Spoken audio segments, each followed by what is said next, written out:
Mesdames, Messieurs, merci infiniment à vous de nous renouveler votre confiance sur Equinox Télévision. On va, pour ce début d'émission, rendre hommage à Françoise Phoning. Ça fait 4 ans qu'elle nous a quitté, cette vraie militante politique. C'était le 23 janvier 2015, 23 janvier 2009. Ça fait donc 4 ans que nous a quitté Françoise Phoning. Donc on a ce matin un regard, mais surtout un cœur tourné vers sa mémoire valeureuse. On parle également ce matin, madame, monsieur, de la Côte d'Ivoire, avec des choses qui sont dites là-bas à Abidjan, surtout autour du président Alassane Ouattara, qui se préparerait à briguer un 3e mandat. Il y a actuellement à Abidjan quelques voix qui se lèvent pour dévoiler ce secret qui est bien gardé, bien entretenu dans le cercle privé et très serré du président ivoirien Alassane Ouattara, donc qui s'apprêterait donc à tout faire pour briguer en 2020 un 3e mandat. Il y a une chose qu'on doit également vous dire, c'est que tout récemment, il a mis en place le RHDP, ce parti unifié, le Rassemblement des Soufouettistes pour la démocratie et la paix, et il estime, et beaucoup de cadres de ce parti estiment, que pour que ce parti-là ait la chance de gagner en 2020, leur meilleure chance s'appelle Alassane Ouattara, et que s'il cédait donc la voix à un dauphin, on risquerait de se retrouver dans une configuration comme celle de la RDC où Chadari, le dauphin de Kabila, n'a pas pu donc gagner cette élection. Donc on voit très bien que ça commence à bouger très fort et que les semaines à venir, les mois à venir seront déterminants pour l'avenir de la Côte d'Ivoire. Madame, Monsieur, comme chaque matin, l'équipe est en place. D'abord, vous, Monsieur Bachou Charlamel, bonjour et bienvenue. Bonjour, Monsieur Eric Fopoussi-Negou. Bonjour à tous les téléspectateurs. Quelle est la valeur du paille du 8 mars pour que les services publics et sociétés parapubliques dépensent près de 6 milliards de francs CFA pour distribuer plus d'1 million de pagnes aux employés? N'a-t-on véritablement rien à faire avec l'argent dans ce pays?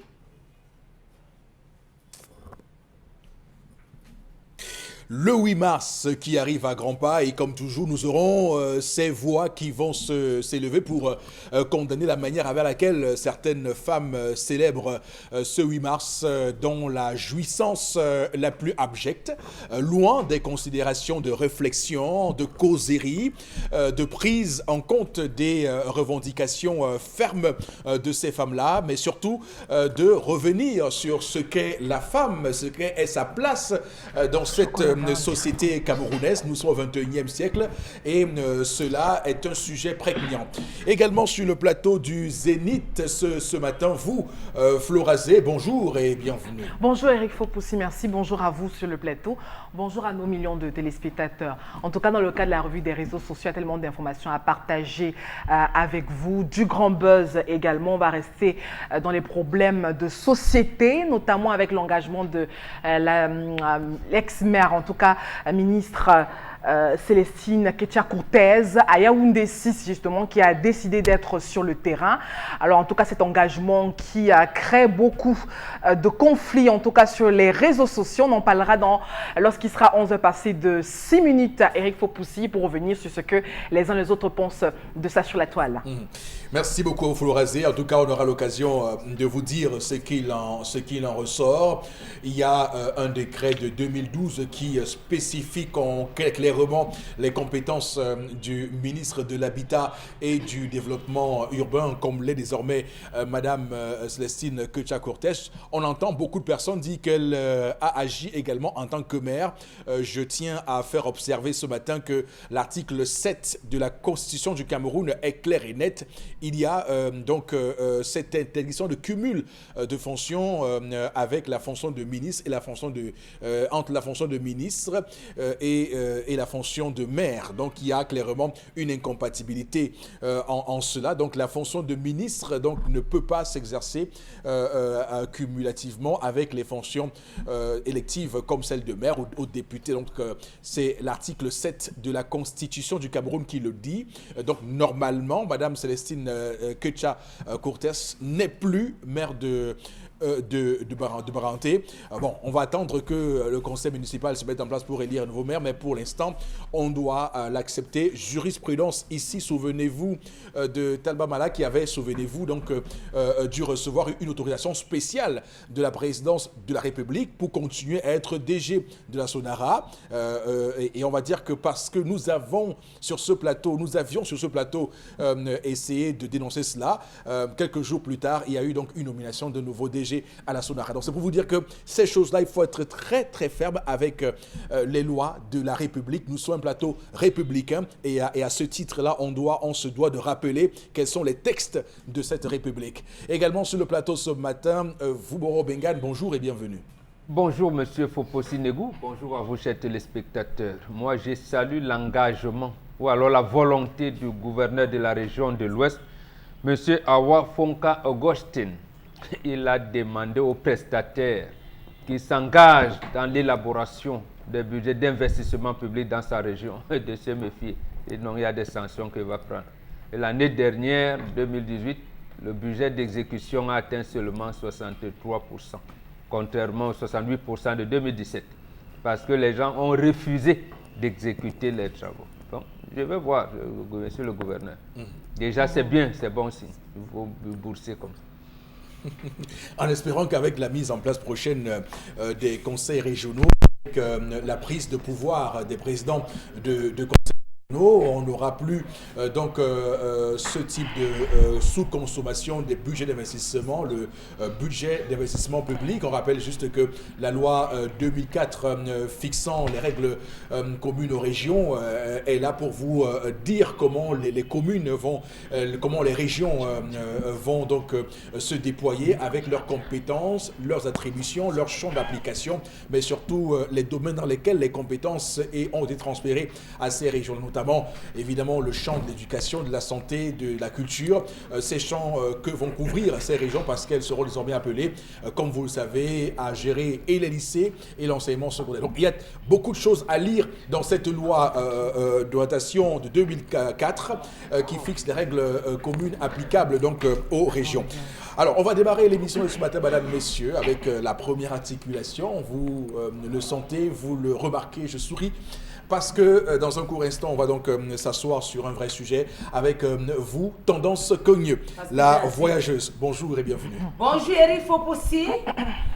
Bonjour encore à tous ceux qui nous regardent du côté de Koutaba. Formation militaire Koutaba. Je vais reprendre cette chanson. Koutaba, c'est pas où? Koutaba, c'est dans le nom. C'est où on apprend la formation militaire, non? Oui. Formation militaire Koutaba. Formation militaire Koutaba. Je ne connais pas les marques de voitures. À cause d'une marque de voitures, grandes et petites sœurs s'entretuent. Mais on ne fabrique pas les voitures à Koutaba. Les voitures que je connais. Non, ce n'est pas qu'on fabrique, Pater. Les marques de voitures que je connais, à l'époque que mon père avait la 504, ça ne sort même plus. Oui, c'est un peu. La 504. C'est ça que moi je connais aussi. Je faisais le chantage à mes camarades d'enfance que pour que mon père vous porte, vous cherchez la nature du port. Vous partez chercher la nature du port. Quand le matin, je dis à mon père que porte-la. Je connaissais la 504. Après la 504, la Starlet, voilà les marques de voitures que je connais. Ça fait publicité. Non, c'est pas publicité. Je connais Toyota Corolla. Je connais la Prado. Je connais les oui, il y a les Starlet. La RAV4. Voilà les marques de voitures que je connais. Mais il y a une autre dernière marque de voiture qui sépare grand frère et petite soeur, Massa. La mère est scandalisée. Nous, on avait les Lada. C'est la Lada. Je n'ai pas, on m'a pas encore couché le père. Toi, tu n'as pas connu. Je dis que l'enfant là, la mère des enfants là pleurait. Elle dit, mes enfants veulent que je meure avant mon jour. Pourquoi ces enfants là ne veulent pas que le petit souffle, c'est que Dieu m'a donné, ils ne veulent pas m'écouter. Qu'est-ce que j'ai fait pour mériter tout ça? C'est un papa qui est mort. Père Mombo. 2 jours de maladie. Après, on a dit que c'était un arrêt cardiaque. Lui ne sait le jour ni l'heure. Chacun doit faire son testament. Une comme moi, j'ai d'abord fait mon testament. Oui, je connais la personne qui va prendre mes biens. Le père est mort, il a fait 2 jours de maladie. 2 jours, il avait les malaises. Mais on l'a trouvé mort, couché. L'autopsie, ça se dit en français, non? Oui, l'autopsie. Oui. L'autopsie a montré à l'hôpital que papa est mort d'un arrêt cardiaque. Le corps est encore à la morgue. Les enfants sont en train de s'entretuer. L'homme, le garçon, le grand frère, l'aîné qui vivait à la maison avant, maintenant il est en location. Sa petite sœur dans le mariage toujours à Koutaba. Elle est venue voir la mater, que mater, où tu es là? La voiture du père là, c'est moi qui prends. J'ai dit que le corps est encore à la morgue. La mère dit que prendre comment? Entends-toi avec ton frère. La fille dit que non, son frère doit se battre pour avoir sa part. Il ne doit pas courir sur les biens de papa. Le gars de son côté aussi dit que tu es marié déjà et je suis le seul garçon. Donc ça se discute. La mère de son côté dit que je vends la voiture, je fais cadeau à un passant, je fais comment? Comment Dieu me donne seulement 2? Ils ne parviennent pas à s'en sortir. Une maman qui est en détresse, même qui pleure, qui dit qu'il faut qu'on conseille ses 2 enfants, que Dieu lui a donné seulement 2. Les 2 là ne parviennent pas à s'entendre. Pourquoi? Elle n'arrive pas à comprendre. Et ce qui l'énerve encore, c'est que le corps de son mari est encore à la morgue. Les enfants commencent à discuter. La marque de la voiture, la voiture, ou c'est la marque que vous discutez, ou c'est quoi que vous discutez, moi-même je ne sais pas. Maintenant, cette dame a besoin de vos conseils. Comment est-ce qu'elle doit faire? Absolument. Qu'est-ce qu'elle va dire à ses enfants? À qui est-ce qu'on doit même remettre la voiture? Est-ce qu'on doit vendre? Ou on doit mettre ça où? On doit que la veuve reste pas derrière gérer les dos. Tu m'en opposes, elle sait pas si puisque ses enfants n'arrivent pas à s'entendre. Elle comprend, elle est vraiment en difficulté. C'est pas mauvais. C'est pas Quand bien de voir pas, ses on enfants. t'insulte. En accouchant, même tu n'es pas à l'abri des problèmes. Voilà ma part que j'ai accouché. En sortez-vous, alors on voit. Depuis que j'étais mariée à votre feu père, on n'avait jamais entendu ma voix. Mais voici tout Koutaba me connaît, on connaît même l'année que je me suis mariée. On connaît mon âge, on connaît mon nom. Entendez-vous? Donc, chers téléspectateurs, aidez une femme en détresse. Ces 2 enfants s'entretuent. Mettez-vous à la place de cette veuve qui pleure encore son époux qui est à la mort. Et les enfants commencent à faire le désordre. Est-ce que c'est normal? Comment est-ce qu'on doit se comporter face aux enfants? Ça attaque, on accouche. À nous, on accouche que les enfants s'attendent pas. Tu accouches un enfant, tu ne connais pas son cœur. Une autre en mariage, au lieu de gérer son foyer, elle rentre sur la voiture du père. L'homme aussi était là, parti en location, il revient sur la voiture du père. Ça veut dire qu'ils veulent tuer la mère. C'est pas ça, Eric. La mère a dit que ses enfants veulent qu'elle meure avant le jour. Absolument. Donc j'ai fini, Eric. Cause avec tes téléspectateurs ce qu'on doit dire à cette maman pour qu'elle soit calme. Alors, mais avant, on va donc se plonger dans cette région de l'Ouest, département du Noun, en pensant à ceux qui nous regardent à Malantouen, à Makba. Donc, tout récemment, on parlait beaucoup ici de Bangourin. On va également penser à ceux de Bangourin ce matin, Fumbot, Fumban, mais davantage Koutaba, où nous allons nous arrêter ce matin pour nous y fixer. Alors, il faut dire que le rêve de chaque parent qui accouche des enfants, qui a des enfants, c'est de les voir unis, c'est de les voir en union sacrée autour d'un seul objectif, celui de se soutenir mutuellement et d'avancer ensemble. Donc c'est un rêve, même quand les parents en viennent à partir, c'est cela, de laisser votre descendance dans l'harmonie. Et cette harmonie-là est donc aujourd'hui menacée par un problème de biens, d'héritage, de legs. C'est un leg et donc ces ayants droit-là ne s'entendent pas sur leurs droits, effectivement. Et on parle ici d'une voiture. Donc voilà, on rentre encore dans des considérations sociétales qui nous rappellent clairement les comportements que nous avons aujourd'hui et que nous tendons à prendre pour vrai. C'est que nous avons des enfants qui, au lieu de travailler pour eux-mêmes, se battent et ourdissent des plans pour mettre le grappin sur l'héritage, sur le patrimoine de leurs parents, patrimoine durement constitué. Donc c'est ça, en réalité, le véritable problème. Et on a une maman qui aujourd'hui est prise entre deux feux, puisque une maman, même si une maman, ce sont les fruits de ses entrailles. Donc elle n'a pas à dire qu'elle est pour l'un ou pour l'autre, qu'elle est pour l'une ou pour l'autre, dans le cas d'espèce. Donc bon, Bengan, qu'est-ce que vous dites ce matin? Non, cette maman est vraiment malheureuse. C'est pas réluisant, c'est même triste d'avoir, vous n'avez que 2 enfants, une fille et un garçon, qui se livrent en de tels spectacles alors que leur papa n'est même pas encore enterré. C'est vraiment triste. Vraiment, je n'aimerais pas être à sa place là, mais ça pose plusieurs problèmes. Vous avez parlé des problèmes de notre société, de la société africaine, effectivement. Le premier problème est relativement à l'éducation qu'on donne aux enfants. L'éducation, c'est quoi?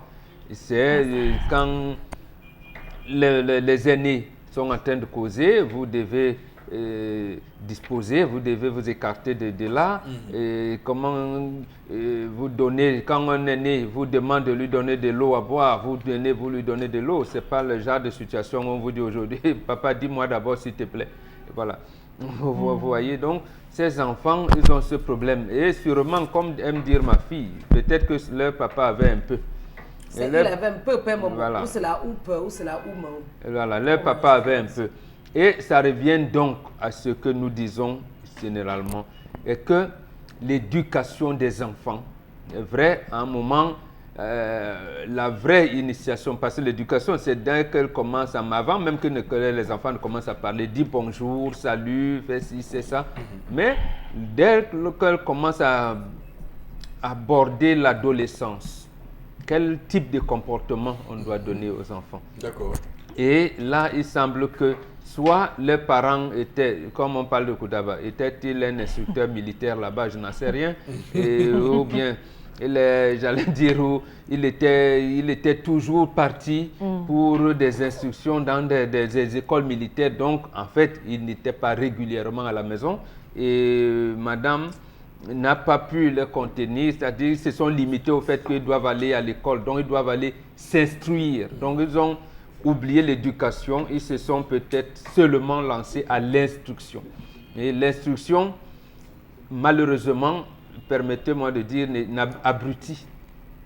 L'instruction abrutit, et la Grande Royale le disait à l'époque, lorsque l'école des Blancs est arrivée, elle a dit, ce qu'on va y perdre, vaut-il ce qu'on va gagner? Non, ce qu'on va y gagner, vaut-il ce qu'on va perdre? Elle a dit non. Donc, on a tout perdu. C'est-à-dire qu'en allant à l'instruction, on a tout perdu. On a tout perdu. Et on ne connaît même plus les valeurs. Au lieu de pleurer, leurs papas ne savent pas. Donc en fait, en allant à l'instruction, on a perdu l'éducation. L'éducation, voilà. On a perdu l'éducation. Alors, mais, sauf que, est-ce que dans cette histoire, il n'y a pas un malaise qui est le plus souvent senti par certaines femmes qui subissent comme une injustice le fait qu'on les écarte systématiquement des legs de leurs parents? Mais justement, c'est ce type d'enfant qui est arrivé à épuiser j'allais dire les dispositions légales qui font que ce sont les enfants qui sont les héritiers, la femme ne vaut rien. Or, lorsque dans notre tradition, on vous disait, la femme, c'est la femme de la famille. C'est elle qui est venue. Et dans notre famille, comme elle a fait des enfants, on dit qu'elle a mis ses racines. Ça veut dire qu'elle est bien implantée. Elle est bien. Donc, c'est vous, votre éducation des Blancs. Et là, je ne sais pas, vous qui maîtrisez le code civil, ce sont les enfants qui sont administrateurs de biens. Sinon, dans notre jargon, dans notre orientation sociétale, ce n'était pas ça. C'était que la veuve, pourquoi on fait les rites de veuvage? Le mariage finit, mais si elle accepte, rester là. Donc, c'est elle qui coordonne tout. Elle devient la maman et elle sait que les enfants, d'abord le garçon qui est en location, ça veut dire qu'il est disposé même à construire sa maison, ainsi de suite. Et la femme est à côté de la tombe de son mari et personne ne peut lui dire. Et surtout, il y aura celui qui est le parent de la famille maintenant. Que lorsque les enfants parlent, ils doivent avoir un père. Papa est parti biologique, oui, mais la famille doit leur donner un père qui est considéré comme le mari de la veuve qui reste. Mari, ça peut même aller dans tous les sens. Hein. C'est pas seulement mari sur le plan, j'allais dire, platonique. Ça peut aller dans tous les sens, le sens vraiment de mari. Donc, est-ce que cette famille, j'ai l'impression qu'elle ne veut pas se soumettre à cette orientation-là. Donc, les enfants ne devraient même pas parler. C'est le chef de famille qui doit régler tout avec les autres veuves qui doivent encadrer la veuve ici pour les rites de veuvage et tout ça. Donc, mais je vois que ces enfants ont pris un chemin malheureusement de perdition. D'accord. Chalamel, quelle est votre pensée? Les parents ont échoué. Les deux. La mère a lamentablement échoué comme le père a lamentablement échoué. Monsieur Eric Fopoussi, le premier héritage qu'on donne à l'enfant, c'est la pioche, la hache et la machette. Pour ceux qui font dans l'agriculture, c'est le filet, l'hameçon, la canne à pêche pour ceux qui sont dans le secteur de l'élevage et c'est la flèche, l'arc ou le fusil pour les chasseurs. Donc, monsieur Eric Fopoussi, c'est le premier l'effort. Enseigner à l'enfant l'effort. Le seul héritage on est susceptible de l'offrir à un enfant, c'est la connaissance. Le savoir comme instruction, le savoir-faire et le savoir-être. Voilà les trois choses qu'on doit donner à un enfant. Ne donnez pas à votre enfant des maisons. N'offrez pas à votre enfant des véhicules. Si vous avez mis là où est votre trésor, là aussi est votre cœur. Voilà des enfants qui n'ont rien reçu. Des enfants qui ne travaillent, qu'on n'a pas appris à travailler. Des enfants qui n'ont inculqué aucune valeur véritable, monsieur Eric Fopoussi. Et voilà, je peux vous dire, monsieur Eric Fopoussi, qu'il y a une deuxième phase qui est la préparation à la gestion du patrimoine familial. Ça commence quand les enfants sont tout petits. Le papa rentre avec les beignets ou la viande, il donne à monsieur Fopoussi de partager à ses frères. Il observe. Monsieur Fopoussi partage, il se retrouve avec un seul morceau. Après, il vient se plaindre chez papa que papa, j'ai tout donné, je n'ai plus rien. Papa dit, apprends à supporter. La deuxième fois, il revient et donne à l'autre. Il fait le tour. Il commence à observer ses enfants. Quel est celui qui s'oublie au détriment des autres? Il observe ses enfants. À partir de là, il commence à choisir. C'est des choix, ça ne se fait pas un jour. C'est tout au long de la vie qu'il observe. Au niveau de la femme, on appelle la femme, on la prépare. On lui donne l'argent, c'est toi qui gères la cuisine cette semaine. On voit comment elle va au marché, comment elle règle, comment elle rentre. Est-ce que les gens mangent avec appétit? Est-ce qu'elle a coupé l'argent? Est-ce qu'elle n'a pas coupé? On observe, monsieur Eric Fopoussi, la préparation à la gestion du patrimoine. Vous ne pouvez pas avoir habitué vos enfants à cela. Vous ne pouvez pas avoir habitué vos enfants à s'entraider, à vivre. Et puis du jour au lendemain, vous attendez à ce qu'ils viennent gérer votre héritage. Mais que non. La bagarre va commencer dès le premier jour, monsieur Eric Fopoussi. Vous serez même en train d'agoniser qu'ils vont vous piétiner en bagarre. Histoire de vous achever, ils vont vous piétiner. Je dis, vous serez en train d'agoniser, ils vont vous piétiner en bagarre. Monsieur Eric Fopoussi, il faut dire que cette famille pose un problème que Mbombo tout à l'heure a abordé, mais Mbombo n'a pas voulu trop creuser. Ils ont vécu sans les membres de leur famille. Il y a des familles ici où la famille de l'homme ne passe jamais. Il y a des femmes que lorsqu'elles entrent dans le ménage, elle dit que ta famille, premier combat, c'est la famille de l'homme. Je ne veux pas voir ta famille. Ta famille jouit. Ta famille ne t'aime pas. Ta famille ne veut pas ton bonheur. Ta famille, ta famille, ta famille. L'homme s'écarte littéralement de sa famille. Non, vous allez un peu loin quand même. Non, monsieur, il faut pousser, je ne vais pas loin. Nous allons parler tout à l'heure du chef de famille. La femme, dès que l'homme tombe. Mais est-ce que pour autant, un vrai chef de famille ne s'éloigne pas de ses... les gens, attention, tout permet. Des gens qu'il est censé diriger. J'encadre un jeune couple. Justement, ils se sont mariés en décembre et son épouse lui a dit, si tu t'approches de ta famille, on ne pourra jamais se constituer. Mais écoutez-moi, je l'ai blâmé terriblement alors qu'elles engageaient leur lune de miel. J'ai menacé même à mon fils là de divorcer pour que la femme se retraite. Oui, oui. Comment une femme peut tenir ce type de langage? Si tu t'approches trop de ta famille, on ne va jamais se constituer. Non, mais un homme Peut-être qu'elle a des raisons. Mais un homme qui écoute ça, c'est à s'interroger quand même sur sa capacité. Une femme vous répète à longueur de journée, pendant des journées, vous allez le faire comment? Donc vous flanchez. Non, monsieur, cet homme justement a flanché. Allez-y, Chalamel. Parce que lorsque l'homme tombe, la femme n'a plus de parole. C'est le chef de famille qui est dit désormais domicile chez vous.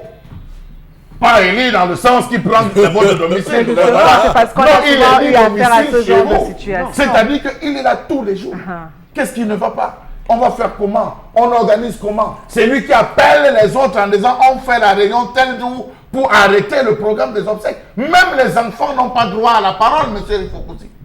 La femme ne reprend son rôle de femme que lorsqu'on a inhumé son mari, la réunion à ces gens, on lui dit, comme Bamboka dit, acceptes-tu de faire la nuit de veuvage, tu es avec nous, tu n'es plus avec nous, on prend cela et c'est absolument qu'on redéfinit un nouveau cadre. Donc ici, cette femme s'est éloignée de la famille, de sa belle famille. Donc elle est perdue, elle est dépassée parce que ses enfants vont lui montrer des murs et des pas murs. Parce qu'ils savent qu'il n'y a personne qui viendra parler. Dans cette famille, ils ont écarté tout le monde. Donc là, à ce niveau, monsieur Rifokousi, nous avons affaire des enfants hybrides et je suis sûr que ces enfants vont chercher la route qui mène dans leur village. Certainement, ils ne connaissent pas leur village. Ils ne connaissent personne au village.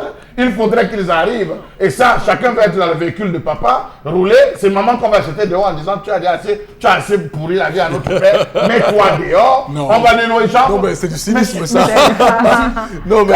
Vous vous rendez compte que... Non, c'est du cynisme. Je ne sais pas quelle éducation doit ces enfants, mais c'est du cynisme. Monsieur Rifokousi, faites un tour dans certains établissements privés de la ville de Douala. Oui. Déjà, c'est un établissement privé de la ville de Douala. Oui. Regardez à Bonadjo. Allez même ici à Aqua. Regardez les enfants quand les véhicules déposent certains enfants. Regardez la façon avec laquelle ces enfants parlent aux chauffeurs. Regardez ce que les enfants ont au pied. Vous comprendrez que si ces enfants demain ne sont pas encadrés, n'ont pas une situation, c'est les enfants qui vont sortir l'arme sur leur père. Vous avez des enfants qu'on envoie à l'école 6e. Ils portent des chaussures de 60 000, 70 000 francs CFA. Quand il sera en terminale, il fera comment? 50 vous avez des enfants de 6e, je n'ai pas vous avez des enfants de 6e ici à quoi? Moi j'ai vu un enfant qui avait un iPhone 7, monsieur Rifokousi. Moi-même qui travaille, je ne peux pas me l'offrir. Mais un enfant avec un iPhone 7, en terminale, il va utiliser quel téléphone? Non, mais ses parents ont les moyens. Oui, alors, voilà. Voilà dans cette situation. Voilà cette situation dans laquelle on se retrouve où le père était un fan de belles voitures.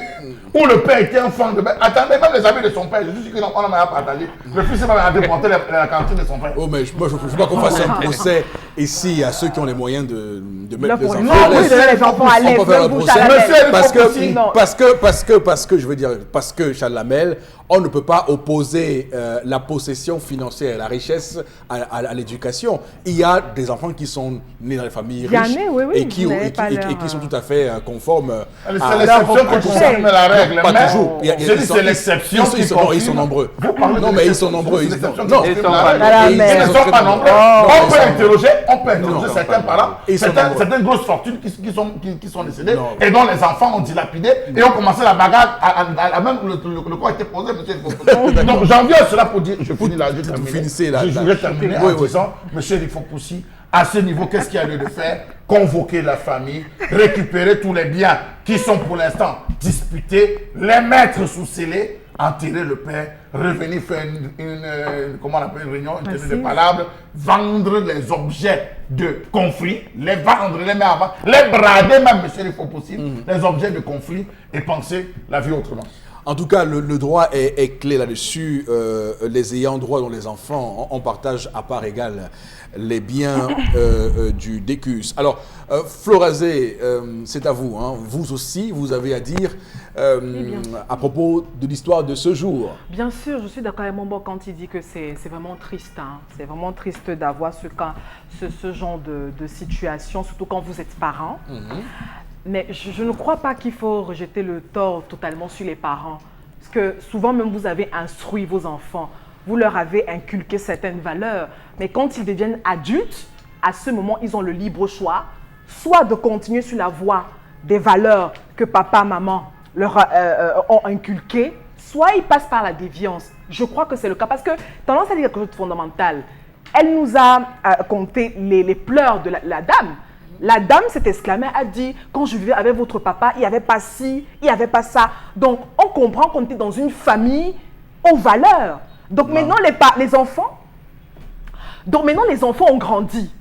Ils sont devenus matures, hein, ils se sont fondus dans la nature avec et autres. Et ils ont changé leur mentalité, leur façon de voir les choses. Et je vais vous dire, vous parlez de la famille. Et le plus souvent, quand on a ce genre de situation, c'est qu'il y a des personnes qui manipulent dans le noir. Et notamment nos familles. Mais oui, certaines personnes ne s'éloignent pas souvent des faits parce que vous ne les aimez pas. Non, c'est parce que quand il y a certains conflits, on veut protéger les enfants. Quand on arrive à ce genre de conflit, justement, il faut vous demander, mais mon enfant que j'ai mis au monde, à qui j'ai instruit, inculqué certaines valeurs, pourquoi aujourd'hui j'ai ce poignard? Quand vous allez creuser et chercher loin, vous constatez qu'il y a peut-être un oncle, une tante qui a justement des intérêts à manipuler ses enfants à se comporter ainsi. Parce que comment comprendre justement que votre papa ne soit même pas encore enterré comme on le déplorait et qu'on est déjà à discuter une voiture, Eric Fopoussi. Donc vous comprenez que les enfants ne sont pas en train de parler ou d'agir par eux-mêmes.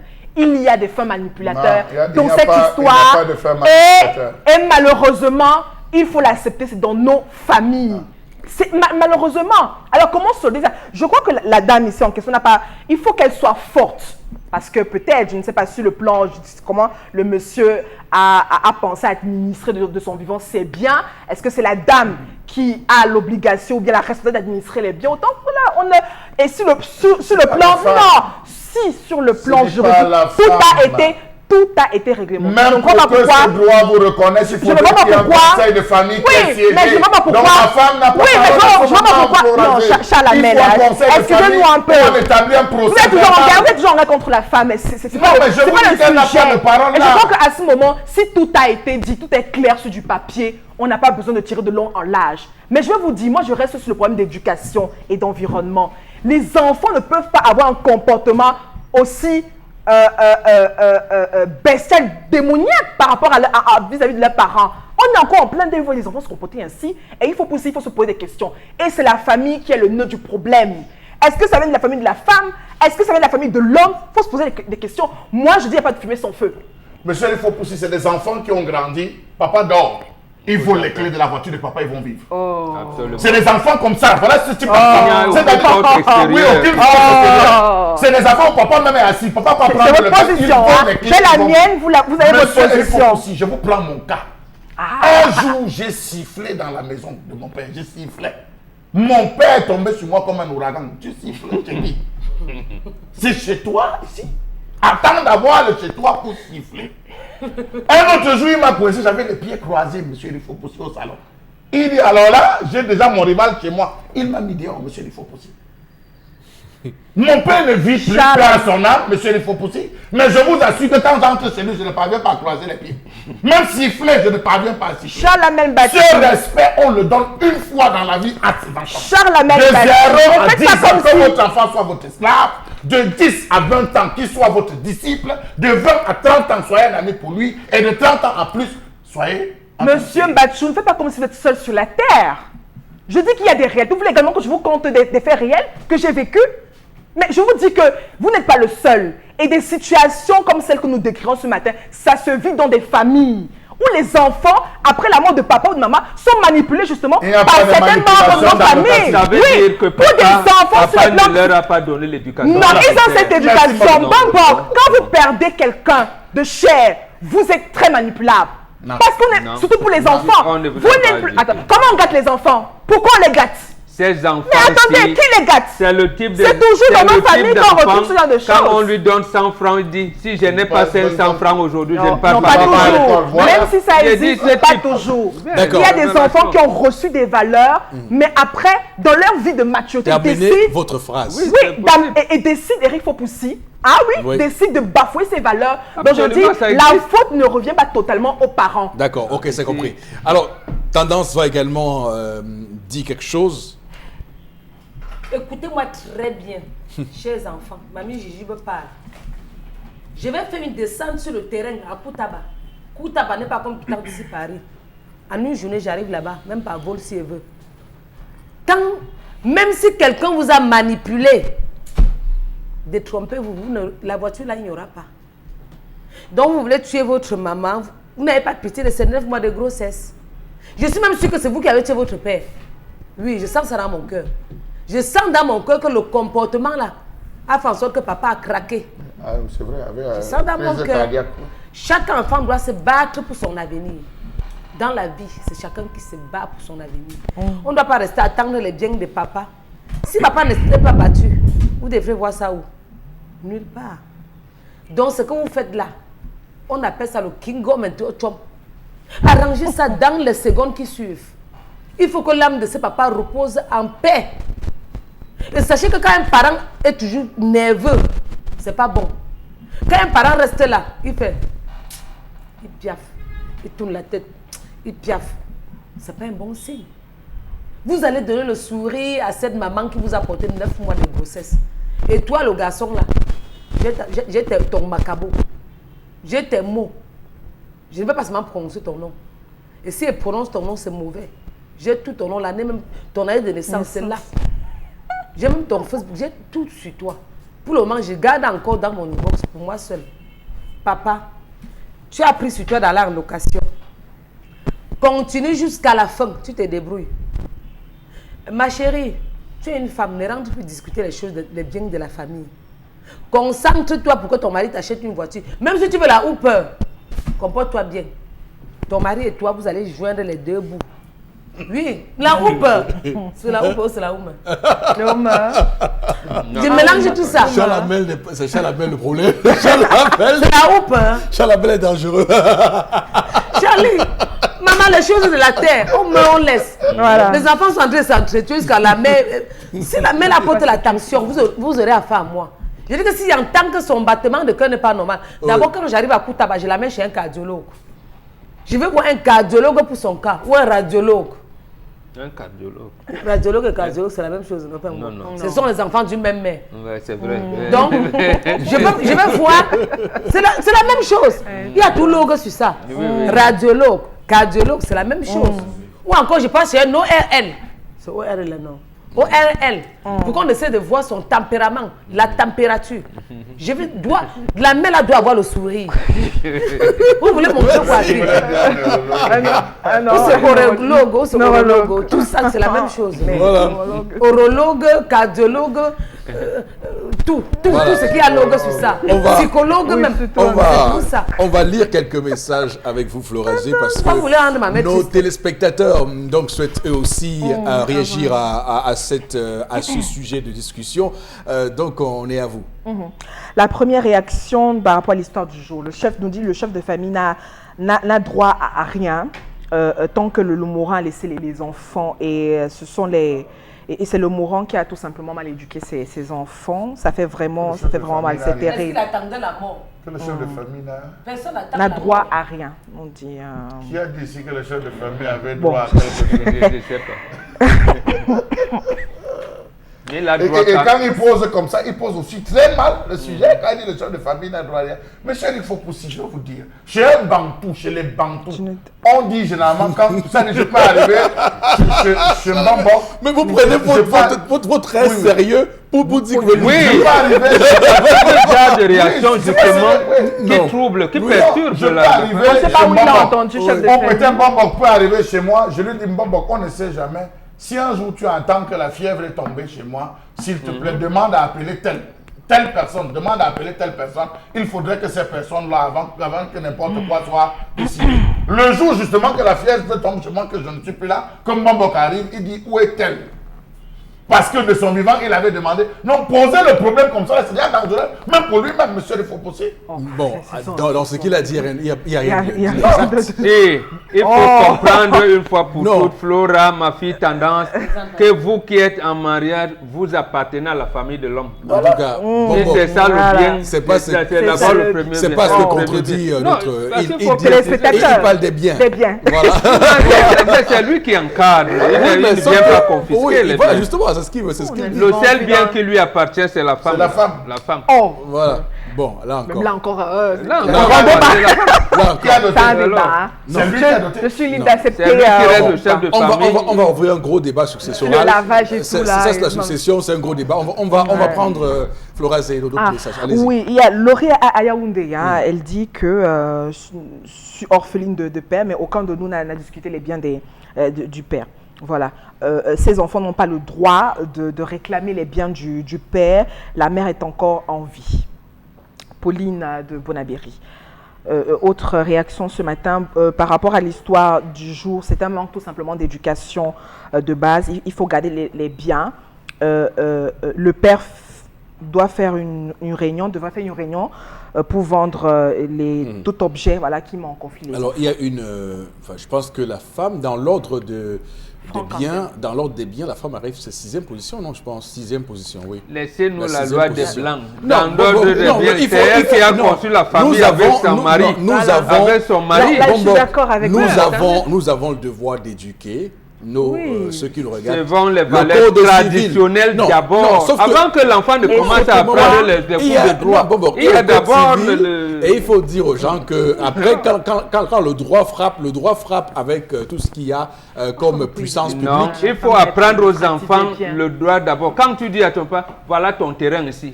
L'enfant, il a 6 ans. Il a appris quel cours de droit. Oui, ça c'est... Alors que vous n'avez peut-être même pas le titre foncier. Les enfants, vous n'avez même pas encore le titre foncier. Là, c'est le cas des enfants mineurs. Mais s'il y a un enfant qui est majeur... J'ai dit, il arrive même, il a 30 ans, il n'a jamais fait de cours de droit, il ne connaît pas. Il sait que le grand-père travaillait là, c'est notre terrain. De toutes les façons... Il n'a pas de titre foncier jusqu'à l'âge de 30 ans. Quand on fait un jugement d'hérédité, vous ne demandez pas le juge, quand il y a son jugement d'hérédité et que la grosse sort, c'est clair que...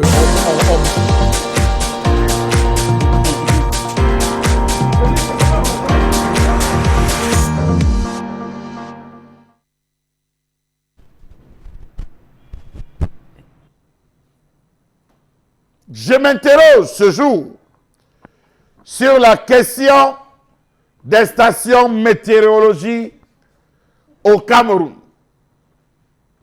Nous sommes en plein mois de janvier, il pleut.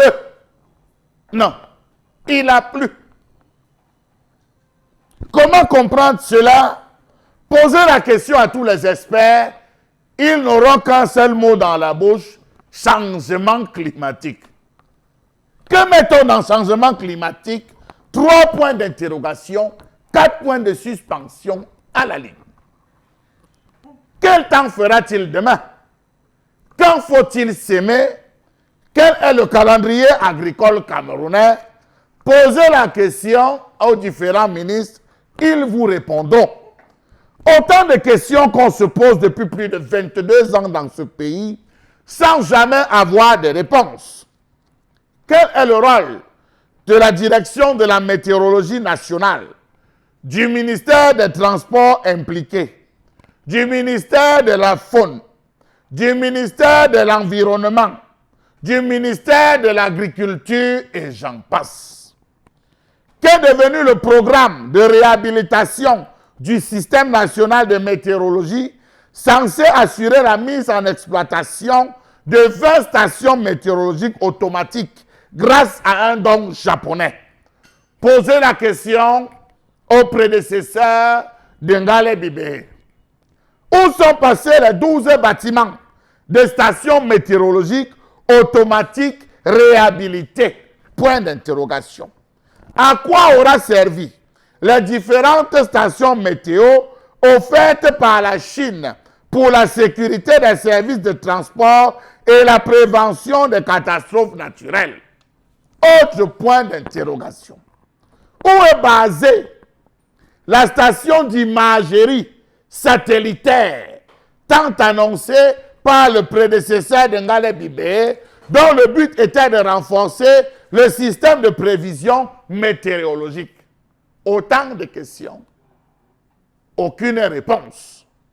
Comment comprendre ce lourd silence qui pèse depuis des années sur les données météorologiques de ce pays? Comment comprendre que les informations météorologiques ne soient pas disponibles depuis de longues années avec le problème de changement climatique? Comment comprendre que l'on ne soit pas renseigné à temps sur le début et la fin des différentes saisons? Quand s'aimer? Quand préparer les champs? Quand se préparer à récolter? Comment comprendre que le Cameroun soit le dernier des pays à ne pas fournir chaque jour des informations sur le temps? Savez-vous qu'il ne se passe plus d'années sans qu'aucune catastrophe d'origine météorologique ne frappe le Cameroun? Exemple, les dernières inondations dans le Grand Nord, l'Ouest, le littoral et Sanchou. Si on avait des stations météorologiques, on aurait prévu. On aurait anticipé parce que gérer, c'est prévoir. Savez-vous que des 58 stations météorologiques gérées par le ministère des Transports, 55 sont hors service depuis de longues années? Savez-vous que sur les 55 abandonnés, certains sont devenus des pâturages ou des sèche-linges? D'autres sont en état de désintégration avancée, au point où seuls les anciens employés peuvent encore vous indiquer où la station se trouvait, si la broussaille n'a pas encore tout pris. Il faudra alors braver les herbes, défier les serpents et autres mouches pour voir les vestiges météorologiques de ce pays. Savez-vous qu'à ce jour, des infrastructures sont désuètes avec des équipements, des instruments de mesure et d'observation incomplets et anciens? Savez-vous que même le personnel technique qualifié est quasi inexistant? Savez-vous que le personnel météorologique recruté par la SECNA par concours direct a été remercié, laissant les stations météorologiques avec des effectifs d'observateurs réduits au même 100 personnels? Savez-vous que les mesures d'altitude, radio-sondage pour l'exploration de l'atmosphère ont été abandonnées? Pourquoi? Faute de personnel et de produits pour la préparation de l'hydrogène. Savez-vous que la qualité de l'assistance météorologique à la navigation aérienne fournie sur nos aérodromes, autant pour moi, et même sur tout le pays, se retrouve largement entamée? C'est vrai qu'un ensemble de travaux et projets avaient été mis sur pied par la SECNA. Ont-ils abouti? Point d'interrogation. Savez-vous qu'en 2010, le Cameroun comptait 59 météorologistes inactifs, flâneurs et affairistes, vu l'inertie des stations? Savez-vous qu'entre 2011 et 2015, 20 des 59 météorologistes sont allés en retraite, 10 sont décédés et le reste encore toujours inactifs? Savez-vous que des 600 postes climatologiques et pluviométriques, seuls 35 sont d'usage? Savez-vous que la situation du Cameroun est carrément la pire dans le monde, puisque l'Organisation mondiale de la météorologie a classé le service de la météorologie du Cameroun dernier sur 186 pays membres? Savez-vous que la situation météorologique du Cameroun est véritablement catastrophique, ce d'autant plus que ces services météorologiques, placés sous la direction de la météorologie nationale, ont des budgets assez importants, 8,5 milliards de francs CFA. Et c'est bien. Donc on va parler d'un secteur au Cameroun qui pose un véritable problème de gouvernance. On voit très bien que l'inexistence et même l'abandon dans lequel est plongé nos stations météorologiques pose problème dans un pays où la planification reste un vain mot, et on le voit très bien puisqu'on ne peut pas aujourd'hui savoir quelles sont les données météorologiques de différentes contrées de cette partie de l'Afrique qu'est le Cameroun. Alors bon, Bengan, quelle est votre lecture? Oui, vous avez utilisé un mot qui me semble approprié pour ce cas-ci, la planification. Et la planification, je pourrais y ajouter, j'allais dire, c'est un terme transversal. Le problème, la météo est transversale à plusieurs départements ministériels. Et je retiens la première chose, c'est que en 2017, l'Assemblée nationale s'est réunie et a donné d'autres attributions au Conseil économique et social, notamment les attributions de dérèglement climatique et de changement climatique et tout ce qui est lié à l'environnement. Mais sauf que le Conseil économique et social, qui doit conseiller le chef de l'État, devrait avoir les informations qui viennent du ministère de l'Environnement, du ministère de l'Agriculture, du ministère des Transports, des ministères. Mais il n'y a que 3 personnes sur 150 que devaient comporter ces ministres. Je dis bien 3 personnes. Ils sont Ayan-Luc, Zété Emmanuel et Kadi Forso Victor. Donc Forso Victor, Zété Emmanuel et Ayan-Luc. C'est eux qui doivent nous montrer, nous dire quelle est la situation météorologique afin d'élaborer un calendrier agricole, par exemple, dans notre pays. Mais vous voyez donc ces 3 bonhommes s'est lancé dans cet exercice-là. Vous allez donc dire la planification, vous leur demandez de planifier, je n'en sais rien. Mais je trouve seulement que comment l'Assemblée leur donne une telle attribution, et on a oublié de revoir l'effectif des 150 membres que devrait constituer le Conseil économique et social. Donc, lorsqu'un ministre de Charles Hamel a refusé de donner le nom, je le nomme, il s'agit de ministre Mebengo. Oui, de ministre Mebengo. Il a dit le prédécesseur d'Ngale Bibéhe, c'est bien le ministre Mebengo. Il a donné un certain nombre d'assurances sur la réhabilitation des stations météo. Et je me pose la question de savoir, est-ce que nos enfants qui sont dans le département géographie et qui font climatologie, est-ce qu'ils savent ce que c'est au moment où on parle de professionnalisation des enseignements dans nos universités?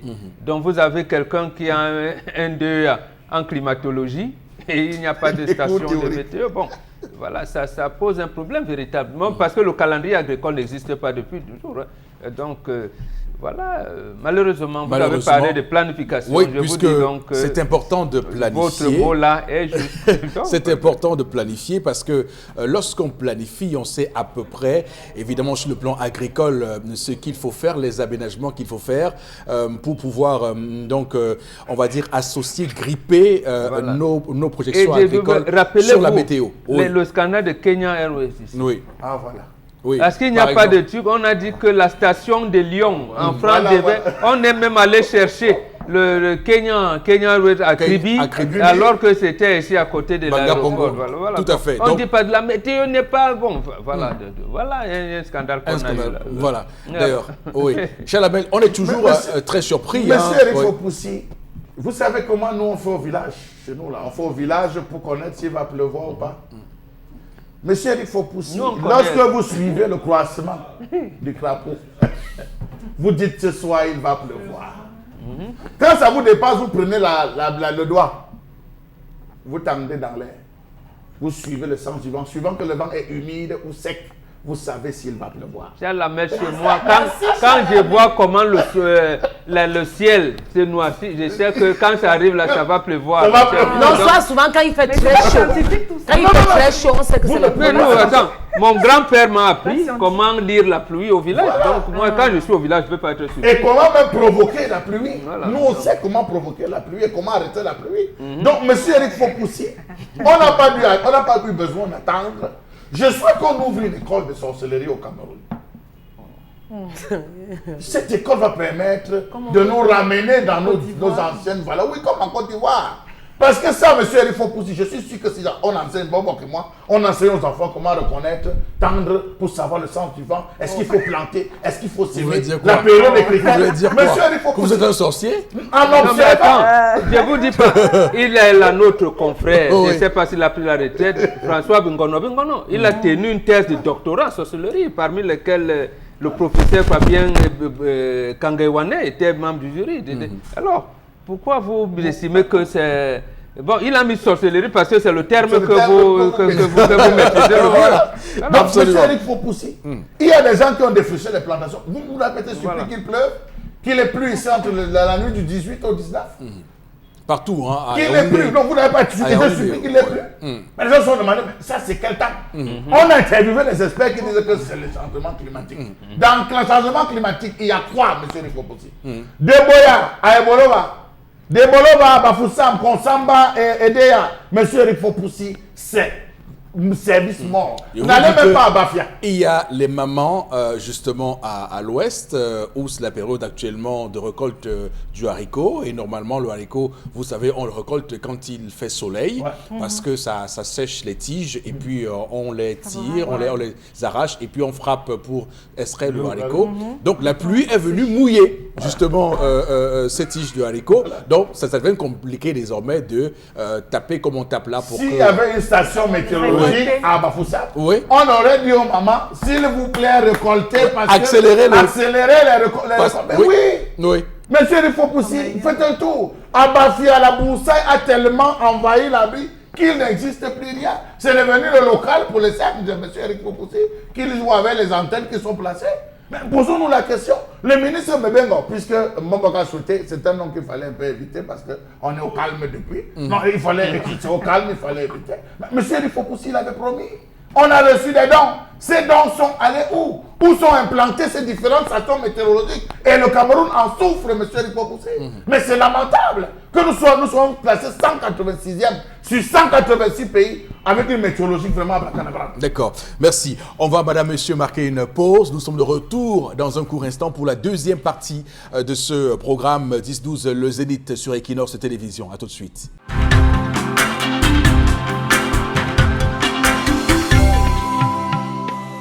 Retour sur ce plateau, madame, monsieur, pour cette deuxième partie du 10-12, le Zénith. Merci infiniment à vous de nous marquer dans votre confiance comme vous le faites chaque jour.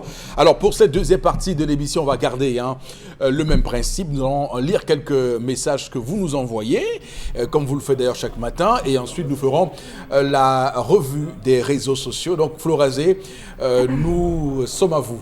Pour les SMS. Alors, on a notre cher ami qui nous dit, après la convention de Dakar en 1974, le Cameroun jouissait d'une très bonne administration chargée de la météo. On était troisième. Voilà, puisqu'elle était managée par la SECNA. Donc maintenant, avec les affairistes camerounais, ont décidé de créer la mangeoire et autres en 1994 pour nationaliser et se rapproprier la gestion des aéroports du Cameroun. Et il nous dit c'est une question d'opportunité, d'affaires, donc il faut bien s'attendre à tout ce qui se passe maintenant. Samy Moud qui réagit pour nous. Autre réaction par rapport à la colère vu la situation, on pourrait croire que l'administration n'est pas au courant de ce qui se fait. Pourtant, ils savent ce qui se passe, mais tôt ou tard, on récolte ce que l'on sème. Oui. C'est le bas peuple qui paye. C'est le bas peuple qui paye parce que on aurait dû prévenir les catastrophes naturelles, savoir que cette année, vraiment, le taux de pluviométrie va atteindre tel pic. Les populations qui sont situées dans telle zone, il y aura comment je dis, montée des eaux, il faut éviter. On a vu à Venise, on a vu comment ils ont su préparer cela. C'est vrai que ça les a supplié, ça a dépassé leurs attentes, mais quand même, ils ont su préparer ça en Italie. Avec la montée, on va dire, de l'eau, en Europe, pratiquement toute l'Europe, la mer, l'eau est revenue dans son ancienne vie puisqu'ils avaient tout chassé. Mais ils ont réussi à contenir cela. Mais si un jour une catastrophe vient arriver, qu'on n'a pas un service météorologique qui peut nous calculer la vitesse du vent, monsieur Eric, il faut pousser la vitesse du vent. On va encore voir des Camerounais qui vont s'agripper sur la toiture pour éviter que la toiture s'envole. Alors, il y a Jérémy Angaoundéré qui réagit. Le Cameroun est dirigé par la plupart des hommes sans cœur. Voilà pourquoi on se retrouve aussi dans ce genre de situation. Autre réaction par rapport à la colère, ne saviez-vous pas qu'il y a eu également un glissement de climat, nous dit de climat. Ben oui, pour les voyageurs, ceux qui vont prendre la route ce jour de vendredi, faites attention parce que la pression au niveau du col de Bana, ceux qui vont dans telle zone, la pression au niveau de la falaise de Tchang, il faudra réduire les vitesses. Mais ça se passe en Europe, monsieur Rifopoussi. Il faudra avoir une vitesse de temps, éviter d'aller à 100, vous devez être à 80, 90 pour éviter la pression, le vent, la pression. Ok, Florazé, allons-y. Alors, c'est vraiment déplorable. On a notre cher ami qui nous dit merci vraiment d'avoir pensé à nous. Je suis ingénieur en météo, formé à l'université de Marois. Donc c'est vraiment difficile de... Félicitations. Merci, mon grand. Autre réaction ce matin par rapport à l'histoire du jour, les biens reviennent à l'épouse, hein, avec qui il a acquis ses biens. Donc les enfants doivent, eux aussi se battre pour obtenir leurs biens. C'est Nasser qui réagit à Yaoundé. Qui? Nasser. C'est selon quel... Chacun se bat pour sa Selon quel code civil? Oui. C'est selon quel Voilà. code civil. C'est selon quel code Chacun civil. doit Voilà. se battre seul. Voilà. Moi, je me suis battue toute seule. Non, mais attention, Oui. on ne peut J'ai pas pas discuté quoi sur aujourd'hui. les biens des On parents. ne peut pas aujourd'hui, puisque beaucoup, nous autres qui travaillons, c'est effectivement pour que nos enfants soient eux aussi à l'aise. Donc, il ne faut pas aussi non plus faire de la flagellation de ceux qui, évidemment, sont des héritiers et rentiers aujourd'hui. Donc, tout ce qu'on déplore, c'est ces batailles inutiles de chiffonniers qui président le plus souvent la mort de certains parents. Donc, c'est ça le problème, en réalité. Monsieur Lefort Donc, aussi, oui. permettez-moi de vous dire que c'est avec le mal au cœur que je prends ce sujet. Dans les années 80, on voyait des successeurs, où on voit aujourd'hui des successeurs qui ont pris la fortune de papa, ils ont multiplié par 100. Absolument. Ils ont pu s'installer. Aujourd'hui, faites le tour de beaucoup de quartiers ici, là, à partir de Deido, faites le tour. Oui. Vous allez vous rendre compte que les héritiers qu'on a, c'est plus des consommateurs que des multiplicateurs. Absolument. D'ailleurs, c'est un exemple fort. C'est un cas vraiment important. Les gens doivent réfléchir à multiplier. D'ailleurs, chaque parent a l'envie qu'après lui, que les enfants pérennisent et perpétuent. D'ailleurs, aujourd'hui, nous sommes bien heureux d'avoir les grandes marques chez nous, avec des noms de personnes qui sont morts il y a 200, 300. Oui, et c'est parce que leurs enfants ont réussi à perpétuer ces noms-là qu'aujourd'hui, nous avons ces franchises-là chez nous. Donc, c'est important aussi de le dire aux jeunes Africains que le grand défi, d'ailleurs, c'est de pouvoir pérenniser l'héritage des parents. Oui. Et même, on a aussi vu, et c'est partout, ce n'est pas que les biens, c'est aussi scientifique. On a vu des gens qui ont réussi des grandes découvertes parce que leurs parents avaient commencé un travail scientifique et ont transféré ça aux enfants. Les enfants ont continué à pousser des recherches, ainsi de suite. Et aujourd'hui, on voit ce que ça donne. La transmission. Donc, Ça ne peut se faire que si vous revenez dans votre culture. Vous ne pouvez pas pérenniser la richesse de votre papa, même s'il est un industriel, en puisant sur la culture européenne. Vous ne pouvez pas. Vous venez, ce que vous appelez sorcellerie, vous venez, on vous bénit, on vous fait les rites, pour procéder à des bons funérailles, un certain nombre de choses, et là, papa vous transmet des musiciens. Donc, vous ne pouvez pas le faire en allant embrasser les églises importées ou autres. Vous ne pouvez pas. Vous prêchez pour votre chapelle. Je fais la chapelle qui porte l'Afrique. Non, mais écoutez. Et l'Afrique a dominé le monde par rapport à cela. Et si vous voulez puiser dans ce qui se passe en Occident, ça ne peut pas réussir. Très bien. Non. Alors, on va tout de suite passer à la revue des réseaux sociaux, Florazé. Aussi, trois informations. Et la toute première, en parlant un tout petit peu de cette information qui fait le buzz, on parle de l'approvisionnement de l'Afrique et à travers cette déclaration de l'Italie via son vice-premier ministre Ligu, Di Maio, je crois que je prononce très bien. Alors, il pense qu'il y a une vraie bombe, en tout cas par rapport à l'Afrique. Et il demande, en tout cas, il déclare contre la France, contre Paris, que la France est responsable de la pauvreté et de l'immigration des Africains. Et il demande également à l'Union européenne, justement, de sanctionner la France pour le franc CFA et la colonisation des pays africains. Donc, il a énuméré également plein de choses.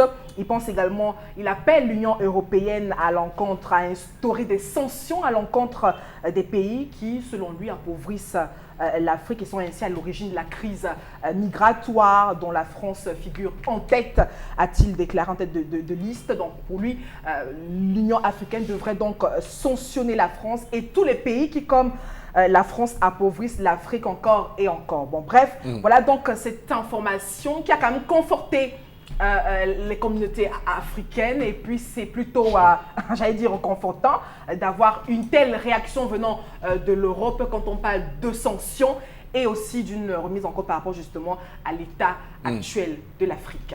Alors, il faut dire une chose à Di Maio, ce vice-premier ministre italien qui vient du mouvement des 5 étoiles d'ailleurs, lui dire que l'Italie aurait pu être comme la France, l'Italie n'avait pas été bottée l'Éthiopie. Souvenez-vous. Donc c'est pour dire qu'eux aussi avaient à l'époque des intentions colonialistes, mais ils n'ont pas réussi. D'ailleurs, c'est bien pour nous autres. On va dire que ce qu'il dit en fait n'est pas nouveau. D'ailleurs, tous les Européens le savent. C'est vrai qu'ils regardent la France se bat, nous sommes la terre des droits de l'homme, la capitale de lumière, les Champs-Élysées, tout le monde, ils disent tout ça, mais leurs voisins, les Allemands, les Espagnols, les Italiens, les Portugais, ils savent que la France est ce qu'elle est parce qu'elle puise ses richesses en Afrique. Donc tout le monde le sait. Mais sauf que personne n'a jamais osé le dire avec autant de courage comme lui, parce qu'il faut qu'on le dise. Hein.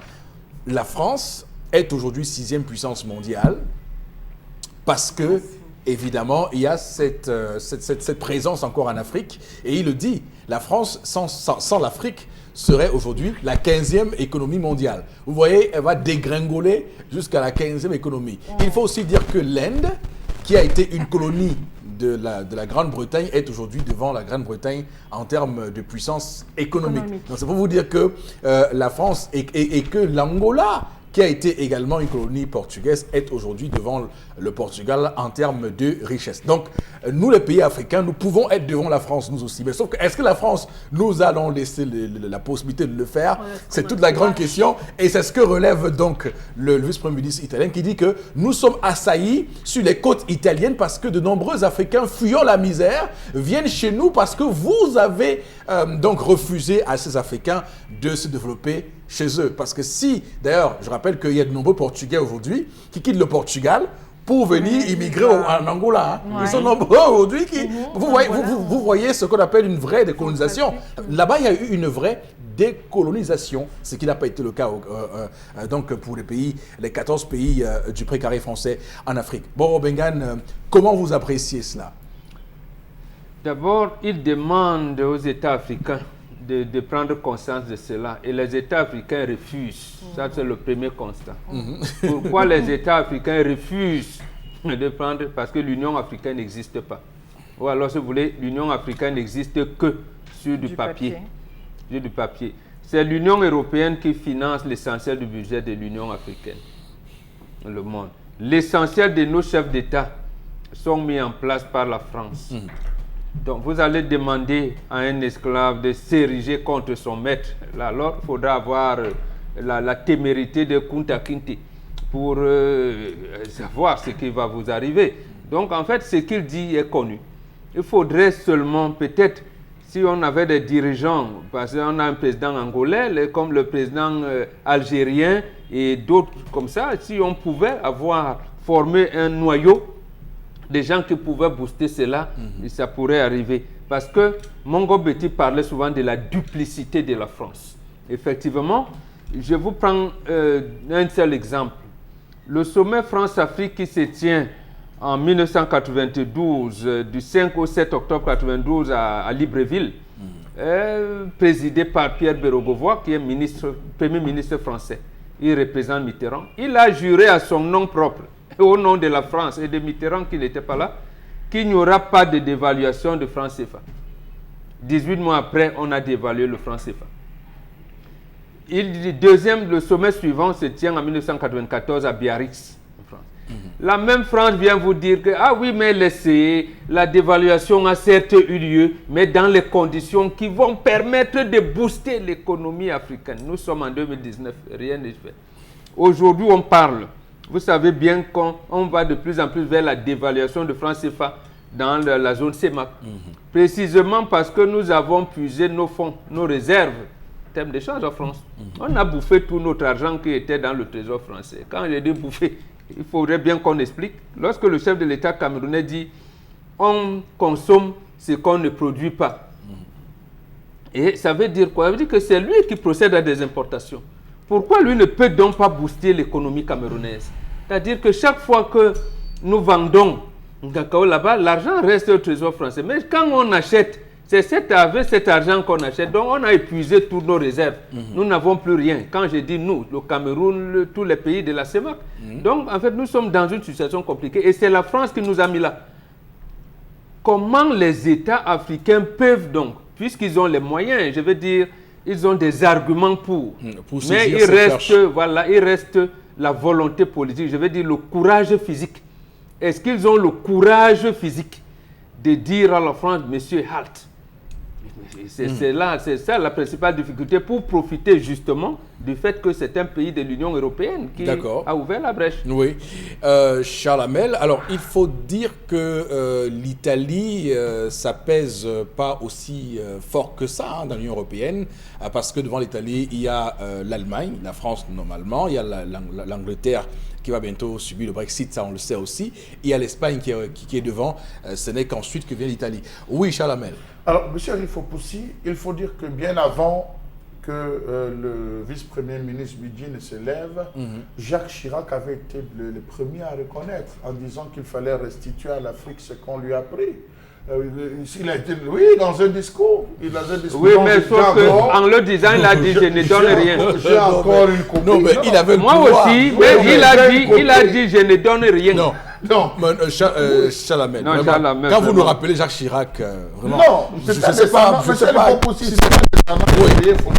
dis que lui-même, il avait donné le temps en disant, peut-être, je ne sais pas. Non. Il a fait ce que vous appelez souvent poudre de perlimpinpin. Il a mis ça là. Il a même dit qu'il était l'ami de l'Afrique. Non, il ne faut pas croire à ça. Toujours est-il que dit par lui qu'il faut restituer, même si sur le fond, ce n'est pas ça. Mais Chérif Opoussi, c'est au moins sorti. Ils ont au moins reconnu qu'effectivement, l'Afrique avait été... C'est une langue de bois. Il faut voir, M. Chérif Opoussi, le cas de la Côte d'Ivoire, où pendant tout le procès, pour ceux qui ont eu à suivre le procès, de Laurent Gbagbo et Blé Goudé, ils se peinaient à dire que la France, on envoyait des soldats français qui étaient rentrés au niveau du palais. On a le cas de la RDC, qui tout récemment nous a encore enseigné, M. Chérif Opoussi, avec la sortie de M. Driac, qui a pratiquement démontré qu'ils avaient encore une mainmise sur, on va le dire, la République démocratique du Congo, n'eût été la technique, la stratégie mise en place et la sortie du Conseil constitutionnel pour les rappeler à l'ordre quand même qu'il y a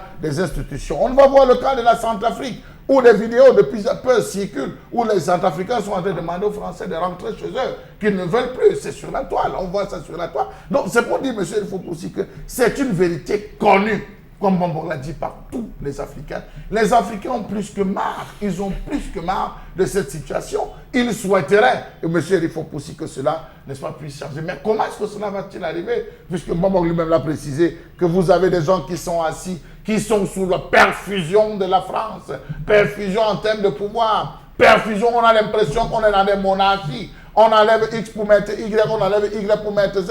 Rappelons-nous qu'au Cameroun, M. Rifopoussi, lorsque les élections se sont passées au Cameroun, sur toutes les lèvres, même les médias, les presse écrites disaient, la France n'a pas encore envoyé les invitations, la France n'a pas encore authentifié, la France. Voyez jusqu'à quel point, M. Rifopoussi, on se retrouve. C'est à nous.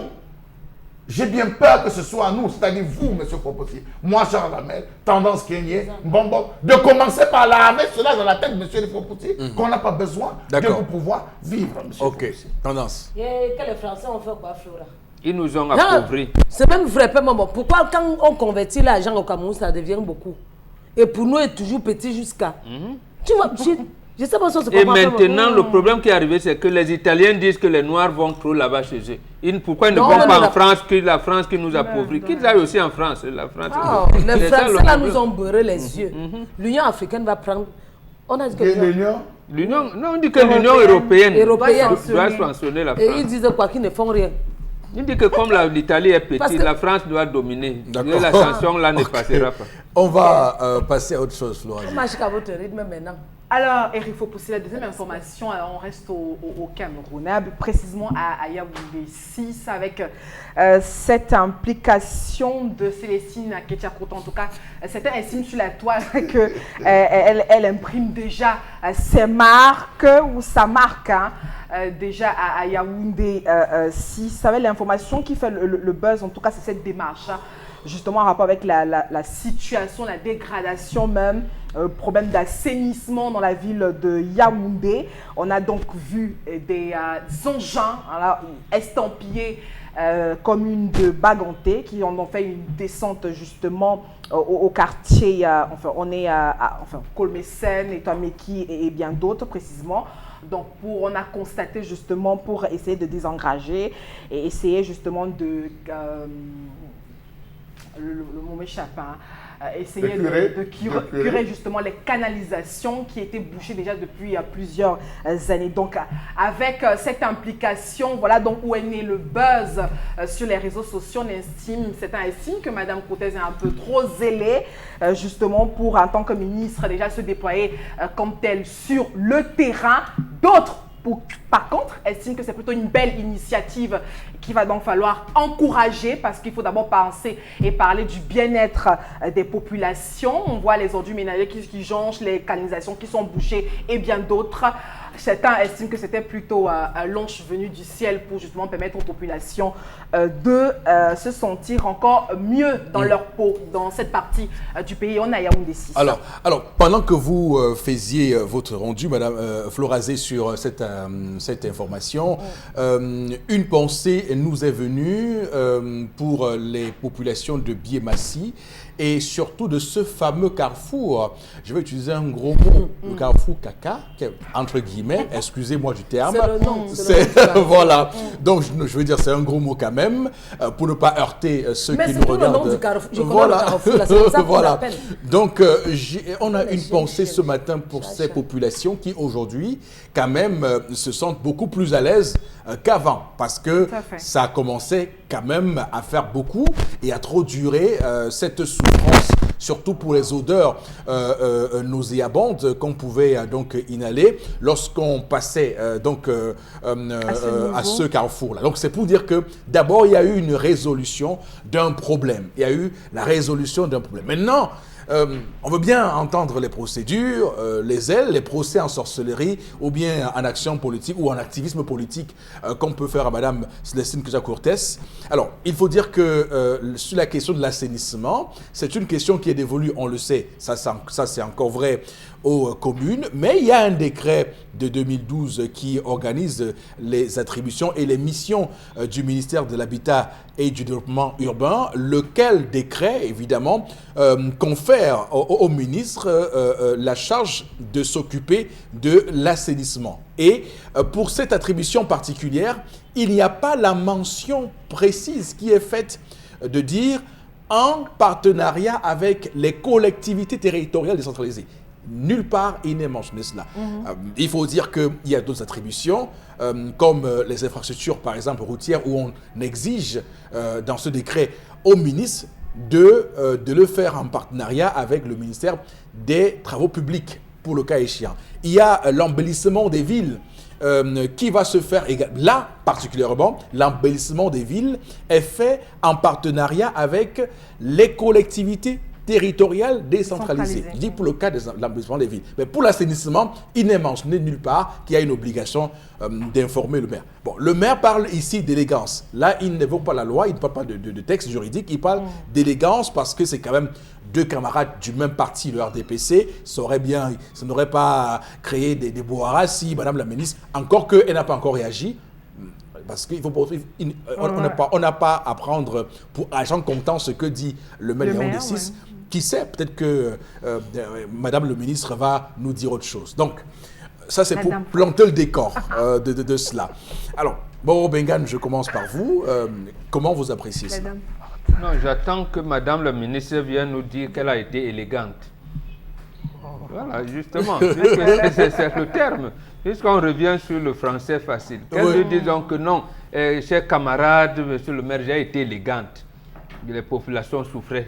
Non, en réalité, c'est une bonne action. Je dirais même très bonne action qu'elle a menée. Mais elle n'a pas utilisé les usages. Peut-on le lui pardonner? Peut-être. Mais il y a risque. C'est quand même des militants politiques. C'est-à-dire que dans le Fundi, il y a des antériorités qui encadrent le fonctionnement de ce parti dans le Fundi, notamment les relations entre le délégué de gouvernement et la commune ou alors l'exécutif communal de Yaoundé 6. Ça, personne ne peut le nier. Au point où même le préfet d'Umfundi a été obligé de piétiner les textes de la République.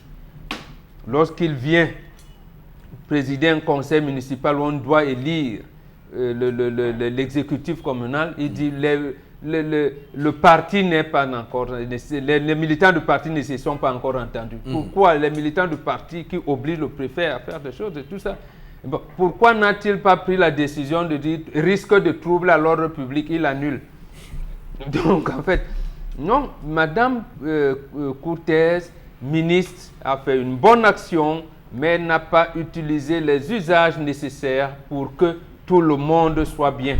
Elle risque de s'engouffrer dans des enjeux politiques d'un Fundi qui risquent de l'emporter. J'ai dit bien de l'emporter parce qu'il y a un précédent.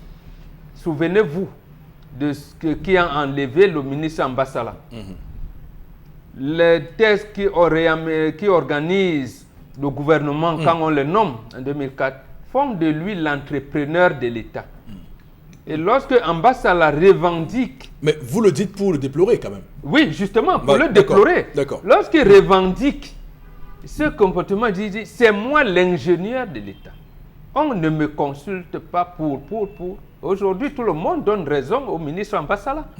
On aurait dû le consulter. Regardez où se trouvent les grands chantiers aujourd'hui. Donc, l'antécédent qu'il y a entre M. Ntimievuna et M. Yoki Onana peut amener, d'abord, je pense que c'est un député même du Sud qui s'était levé pour dénoncer cette genre de choses, et que madame, la ministre vient s'ingérer. Est-ce que là, maintenant, ça pose un deuxième problème? Vous dites qu'elle s'ingère alors qu'elle a... Je rappelle juste pour information qu'elle a fait le même travail d'assainissement à Yaoundé 1er chez le maire Anzé et qu'il n'y a pas eu de problème. Je rappelle qu'elle est allée en Colbé 5 sur la route là-bas. Le journaliste parle quand le train est en retard. Oui, bon. Non, je veux quand juste le train dire, est à l'heure, on ne parle pas. Elle est en train de s'ingérer. Puisque sinon, Yoki Onana ne parlait pas. Est-ce que ça n'entre pas dans les compétences? Si Émile Anzé, qui est président de l'association des communes et villes unies du Cameroun, s'il a trouvé, M. Yoki estime que c'est l'inélégance. Maintenant que Madame le ministre nous dise que c'est élégant, on va voir, on attend. Mais j'ai dit, c'est une ingérence. C'est une ingérence. Non mais... C'est une ingérence. Sinon le maire... Quelle est sa fonction? Sa fonction n'est pas de prendre les engins de la commune de Bangante pour les promener partout. Voilà. Donc, c'est ça le problème. Non, le véritable problème, c'est qu'il y a un problème entre le délégué de gouvernement et Yoki Onana. Il s'est ingéré sur le plan politique. Maintenant, ça pose un autre problème qui peut nous amener à entrer dans la gestion de la mairie de Bangante. Bien évidemment. Bon, c'est-à-dire, y a-t-il cumul? Point d'interrogation. Le conseil municipal de Bangante s'est-il réuni pour donner cutus à Madame le ministre ex-maire? Est-ce que les engins sont la propriété de la mairie ou la propriété de Madame le maire? Est-ce que les engins sont en location à Yaoundé? Donc ça implique beaucoup de choses. Que j'ai dit, il faut aller, il faut y aller. Alors, Bombok, nous sommes en République. Absolument. Et la République veut dire la chose publique. La commune de Mbangante est bien au Cameroun. Absolument. Ce n'est pas une commune qu'on va chercher au Niger. Quoique, il y avait un besoin urgent de mettre à l'aise des populations qui se plaignent depuis des années. Alors, Madame le ministre, eu égard à ses anciens rapports qu'elle a à la mairie, elle peut prendre un coup de fil et téléphoner à 2-3 personnes. Pour sauver les populations. Au directeur général de la commune Bangante pour dire, écoute, eu égard à nos anciens rapports à la mairie, est-ce que tu peux faire... Il faudrait donc... Là aussi... Vous n'en savez rien. On n'en sait rien. Mais si c'est un coup de fil, c'est encore très grave. Oui. C'est encore très grave. Ça, on peut parler d'influence. D'influence, trafic d'influence. Oui. Mais absolument. La position des ministres. Vous avez vu ce que M. Talba Mala a fait. Talba Mala, s'inspirant de ce qui est arrivé à son prédécesseur, Charles Metouk, il a dit, je ne peux pas. Est-ce qu'il faudrait que j'entre à Sonara? Tel n'a pas été le cas de M. Elounché. Quand il était à la CRPH. Sauf qu'elle n'agit pas là en tant que maire de Bangante. puisqu'elle n'est plus. Comment elle fait Elle pour n'est plus. avoir les Elle engins? elle fait comment pour avoir Elle fait comment pour avoir les engins? Vous, mais Bombo Bengan, vous avez été dans Il une faut mairie, donc qu'elle vous explique. avez Je été ne dans dis une pas. mairie, vous avez tissé des rapports dans cette mairie, vous avez eu des relations. Maintenant, vous n'y êtes vous plus. Vous n'y êtes plus. Si vous avez un besoin, vous avez besoin des camions, vous avez des camions pour assainir. Vous dites, bon, où est l'endroit où je peux facilement les obtenir? Non, le problème, c'est la lisibilité, la transparence dans la gouvernance. Est-ce que le conseil municipal, alors l'exécutif communal de Bangangté actuel, a dit, oui, madame le maire, comme tu as travaillé beaucoup, vraiment un simple coup de fil suffit. Prendre des appareils, que vous vous débrouillez à Yaoundé avec le carburant. On doit savoir. Est-ce que les appareils sont en location? On doit savoir. Maintenant, si ce sont ces appareils qu'elle a loués, qu'elle mettait en location à la commune, il faudrait qu'on sache. Il y a beaucoup de choses. Ou bien le ministère peut louer ces engins. À ce moment, le seul problème, c'est que Yoki Onana n'a pas été consulté. Consulté. Vous dites, allez-y, en politique, il y a deux questions que chaque jour on est appelé à se poser lorsqu'on rencontre quelqu'un. Ami ou ennemi? Encore qu'on n'est pas amis tout le temps. Non, mais chérie, en politique aussi. Ami ou ennemi? Oui, en politique aussi, on n'est pas tout le temps. Il n'y a ni ami éternel, ni ennemi éternel. Voilà. C'est bon, Voilà, ami ou ennemi. Ami ou ennemi? Pourquoi je dis ami ou ennemi, monsieur Eric Fopoussi? Dans la stricte mesure où Madame le ministre, dit-on, aurait saisi le délégué de la communauté urbaine de Yaoundé, l'aurait informé. Or, tout à l'heure, Bombo vient de vous dire qu'entre le délégué et Yoki Onana, ça ne passe pas. Donc, elle dit avoir saisi le délégué. Était-ce le délégué qui a donné quitus? Point d'interrogation. Était-ce Madame le ministre qui a outrepassé? Par décret peut-être par décret de 2012. Alors, monsieur, il faut pousser. Imaginez-vous que vous êtes chez vous. Vous êtes en train, dans votre maison, vous êtes en train de vous préparer à désherber votre jardin, que vous voyez un engin de la commune, la désherbeuse de la commune de Dimaco, entrer dans votre portail, venir nettoyer vos herbes. C'est un domaine privé, monsieur. Vous ne pouvez pas comparer. Je prends cet exemple pour parler de la mairie. Donc, monsieur, il faut pousser. C'est deux institutions différentes. C'est la mairie de Bangangté et la mairie de Yaoundé 6. Ça fait deux institutions bien précises. Le ministre qui vient intervient en qualité de quoi? Si ça avait été les deux institutions qui jouaient ce jeu, monsieur, ça suppose que la mairie de Bangangté aurait saisi la mairie de Douala à Yaoundé 6e en lui disant, ok, nous arrivons, nous venons gérer, on va venir avec nos hydrocurants, on va nettoyer. Or, l'autre, c'est-à-dire monsieur le maire, lui dit que c'est par les réseaux sociaux. En tout cas, sur les réseaux ce qui est certain, c'est que Madame Célestine Ketia-Cortez est une femme d'action. On l'a vu et on voit bien que justement le Cameroun a de la peine avec des personnes qui travaillent. Alors Florence, on va terminer avec vous. Oui, Eric Fopoussi, avec cette dernière information plutôt triste, mais qui défraie la chronique actuellement sur les réseaux sociaux. On parle de Loïc Kapchouan, un jeune Camerounais âgé de 23 ans, donc décédé suite d'agression. Donc il a subi des coups meurtriers, assailli par plusieurs personnes. On parle d'un gang. Pourquoi a-t-il été tué? D'où venait-il? Autant de questions qu'on se pose également sur la table. En tout cas, le Cameroun, et même la famille demande que justice soit faite.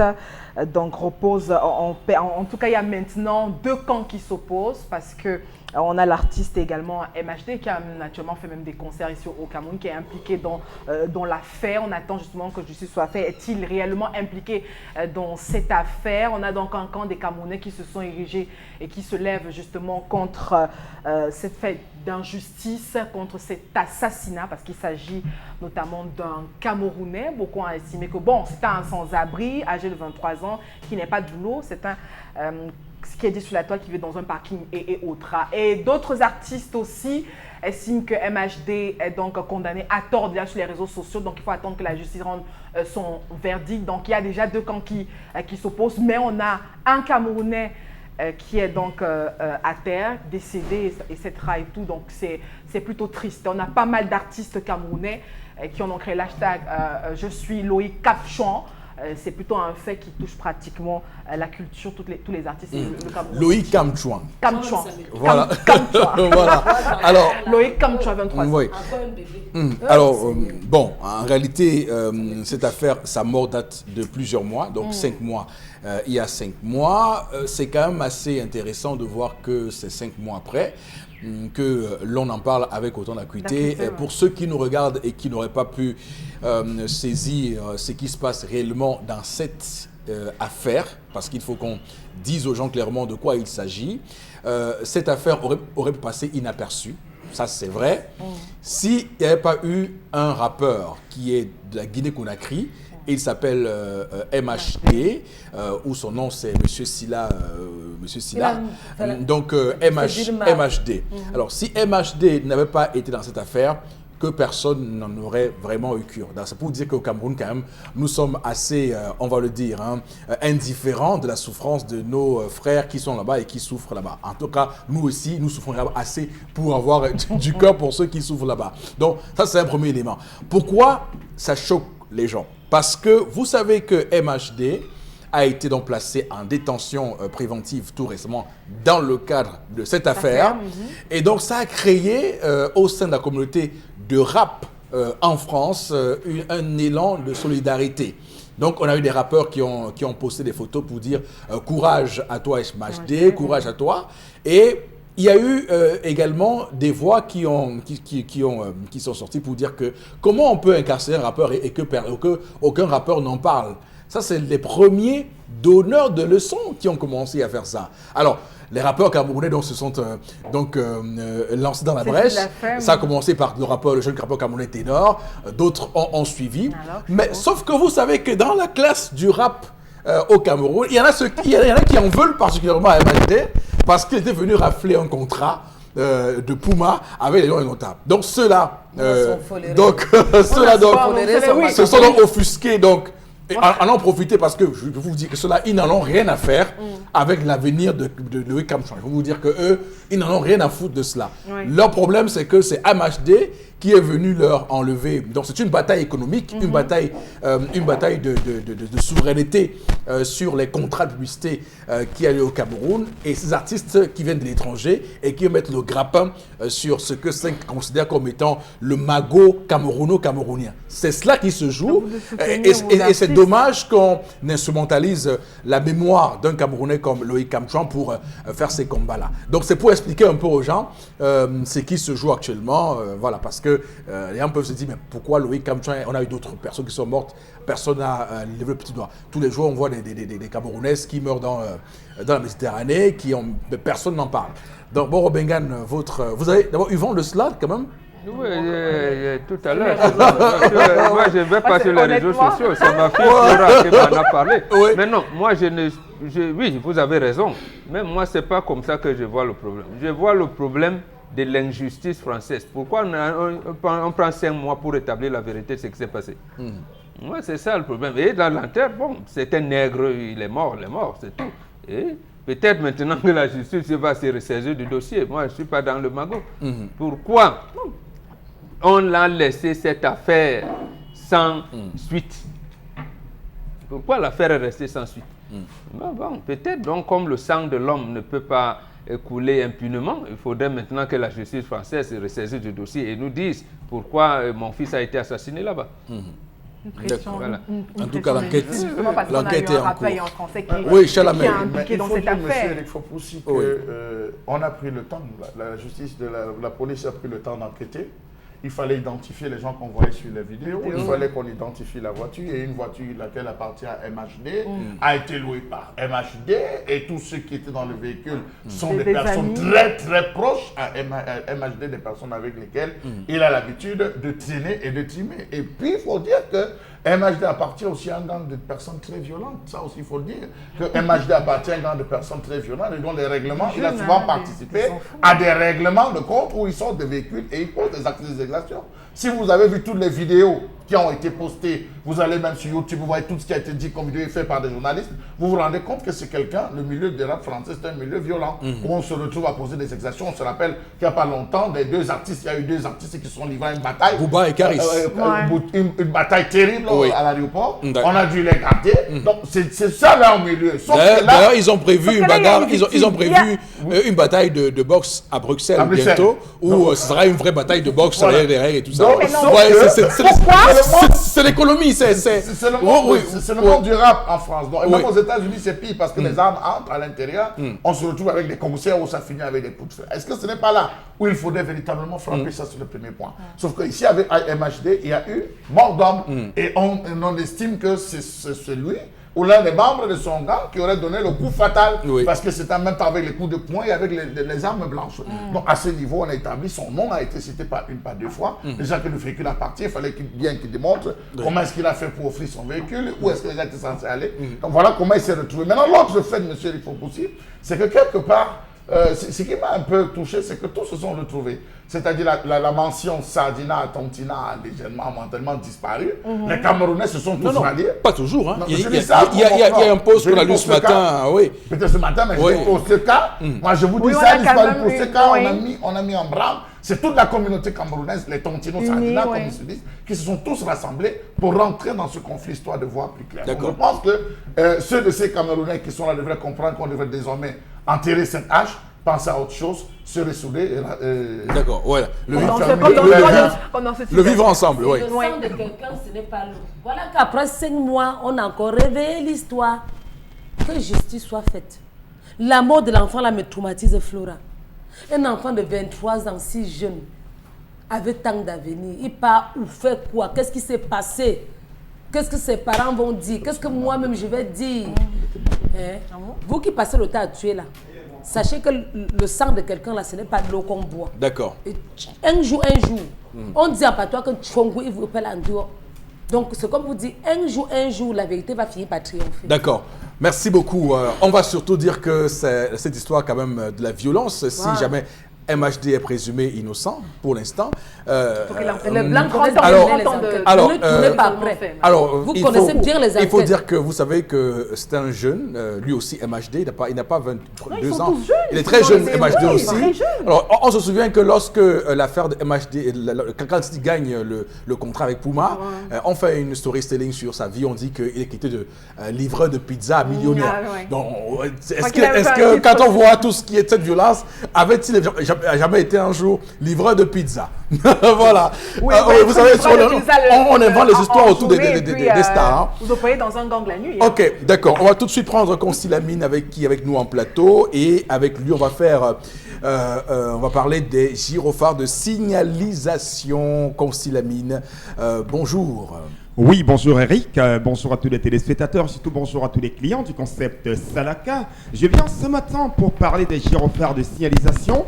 Mais avant de parler de ces gyrophares de signalisation, deux grandes bonnes nouvelles ce matin. Elles sont grandes, elles sont également très bonnes. C'est que le concept Salaka s'est enrichi d'un nouveau partenaire. Alors ce partenaire vous permettra d'acheter des vêtements de qualité. C'est bel et bien le prêt-à-porter esprit de corps du côté bien sûr de Deido Setadouala. Et c'est l'occasion de dire merci et bonne année à son directeur général, Monsieur Ponty, par ailleurs partenaire de la nuit de l'ambiance BCBG. Merci à vous, le prêt-à-porter esprit de corps. Très prochainement à Salaka, le contrat était signé.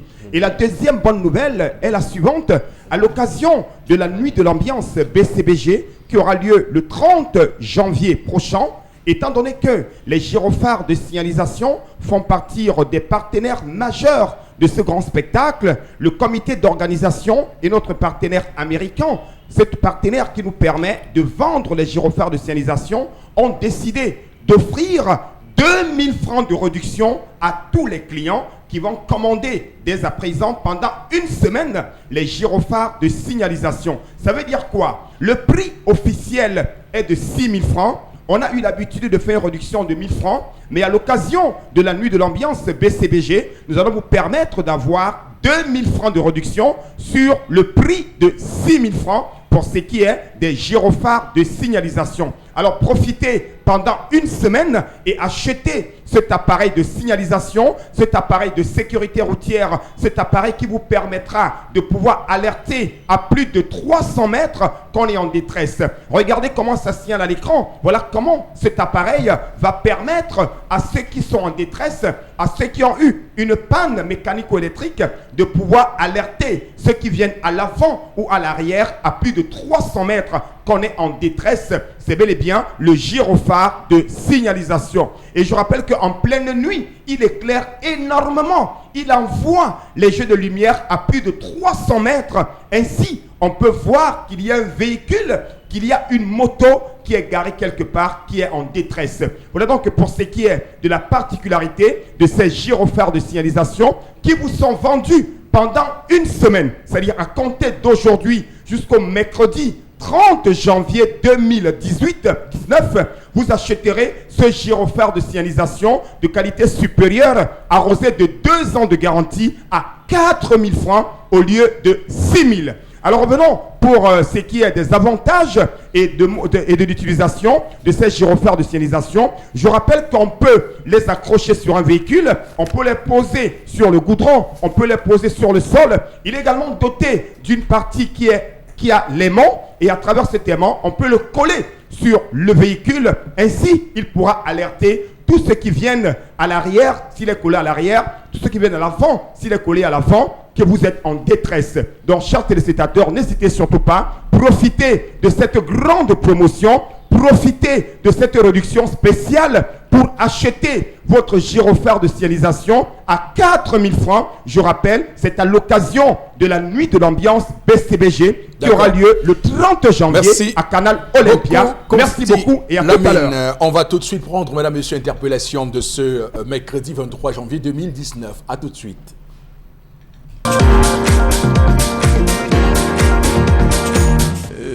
Les bases de tout sont faussées. Parce que c'est la meilleure gestion d'une société. C'est à partir de la bonne gestion d'une société que par le développement de toutes choses. Or, on voit chez nous que rien n'est bien géré. L'éducation, la santé, en fait, il n'y a rien qui est normal dans notre pays. Donc on ne peut pas espérer à un développement particulier quelque part. Si les bases fondamentales de la vie camerounaise ne sont pas revues et retraitées, oui, il faut quelque chose comme ça. Il faut balayer tous ces gens-là qui sont là et apporter un nouveau système qui va porter le Cameroun vers l'émergence. Parce qu'avec le système en place, on ne peut pas. Il n'y a rien qui est normal dans notre pays. Hein? Les choses qui sont anormales ailleurs sont normales chez nous. Comment vous pensez donc qu'il peut y avoir une base de développement? Ce n'est pas possible. Ce n'est pas possible avec les gens qui sont en place. Ils ne veulent que leur bien. Ils ne veulent pas le bien de leur population. C'est pour cela qu'il ne peut pas avoir de développement, même si après 100 ans, avec ce système-ci. On va donc tout de suite et maintenant avec vous, Boro Bengan, commenter en quelques secondes juste cette interpellation du compatriote. Non, les lamentations de notre compatriote. Vous appelez ça lamentation? Oui. Oui. Est-ce que c'est pas un peu dur quand même? Non, du tout. Voilà. Le système est plombé. Le système est agressif. A plombé toute action de développement. Oui. Y compris, vous venez de parler de l'action de mer. Si le système était clair, est-ce qu'on aurait, avec le principe de la décentralisation, on n'aurait pas à avoir des caniveaux qu'on ne cure pas pendant des années. C'est terrible. On ne serait pas à un niveau où Chalamer nous parlait des importations ici, je ne sais pas quand, hier ou avant-hier, où on est dans une situation compliquée. Aujourd'hui, c'est la météo. Vous avez des enfants qui vont avoir un 2. Il y en a même qui a dit l'ingénieur en météo à l'université de Marois, qui est né il n'y a pas longtemps. C'est même qui ont composé le concours de recrutement des ingénieurs en météo depuis octobre. Les résultats ne sont pas sortis jusqu'aujourd'hui. C'est la météo utilisée également dans l'armée. C'est-à-dire que dans la défense nationale, c'est un élément essentiel. Donc, ça me ressemble à ces enfants qui ont le baccalauréat technique avec mécanique auto et ils ont eu leur baccalauréat avec les moteurs de R4. De R4 aujourd'hui, où tendance me parler de Hummer et de Prado. Et donc, un enfant qui a un baccalauréat mécanique auto, il n'arrive pas à dépanner une Prado. Donc aujourd'hui, tu es ingénieur en météo au Cameroun. Tu n'as pas encore vu une station météo. Mais tu es ingénieur en quoi alors, là, à ce moment? Donc, nous avons un système, comme dit le compatriote, qui est verrouillé. Mais maintenant, il a dit qu'il faut les enlever. Il ne me semble pas qu'il y aura une assemblée des anges. Voilà, on connaît la suite. Voilà. En tout cas, comme disait Bolotin, la vérité, c'est comme les fesses. On est obligé de... Oui, mais on va faire comment alors? Donc, reviendons comme les Camerounais disent, on fait comment? Voilà. Alors, Flores, on va lire quelques messages avec vous ce matin. Tout à fait, Nicolas, à Yagua, par rapport à la revue des réseaux, je pense que le premier vice-ministre italien dit ça par rapport au flux migratoire des Africains vers l'Europe, en particulier en Italie. Oui, c'est vrai. Surtout qu'à un moment donné, on a contraint l'Italie à recevoir. On a contraint l'Italie. Alors que la France, qui est le premier instigateur de ce qui se passe, de ce désordre-là, et ses débuts, il dit que non, on n'a pas le moyen. Alors que c'est elle qui vole les richesses de l'Afrique. Ernest Ayaoundé nous dit ceci: Madame le ministre est à féliciter, elle a posé un acte de gouvernement qui échappe aux procédures administratives classiques. C'est dans cette orientation qu'il convient désormais de résoudre les problèmes de développement. Autre réaction ce matin, Serge à Yaoundé, un tout petit peu dur, il dit qu'il n'en revient pas, qu'il y a des opposants à cette action. Ce ne sont pas les actions que nous voulions, des ministres de terrain que nous désirions. Cet endroit est pitoyable depuis de longues années. Personne n'a pensé à arranger. Donc maintenant, on a la possibilité, on a une pensée à arranger. Maintenant, on parle de procédures. Les procédures tuent notre pays, nous dit-il. Que les engins vont ici à 21, à Massoumbou, là où les gens boivent la poussière chaque jour, que ces engins vont arroser. Autre réaction ce matin. Nous n'avons pas d'eau potable, pas d'électricité, pas de route.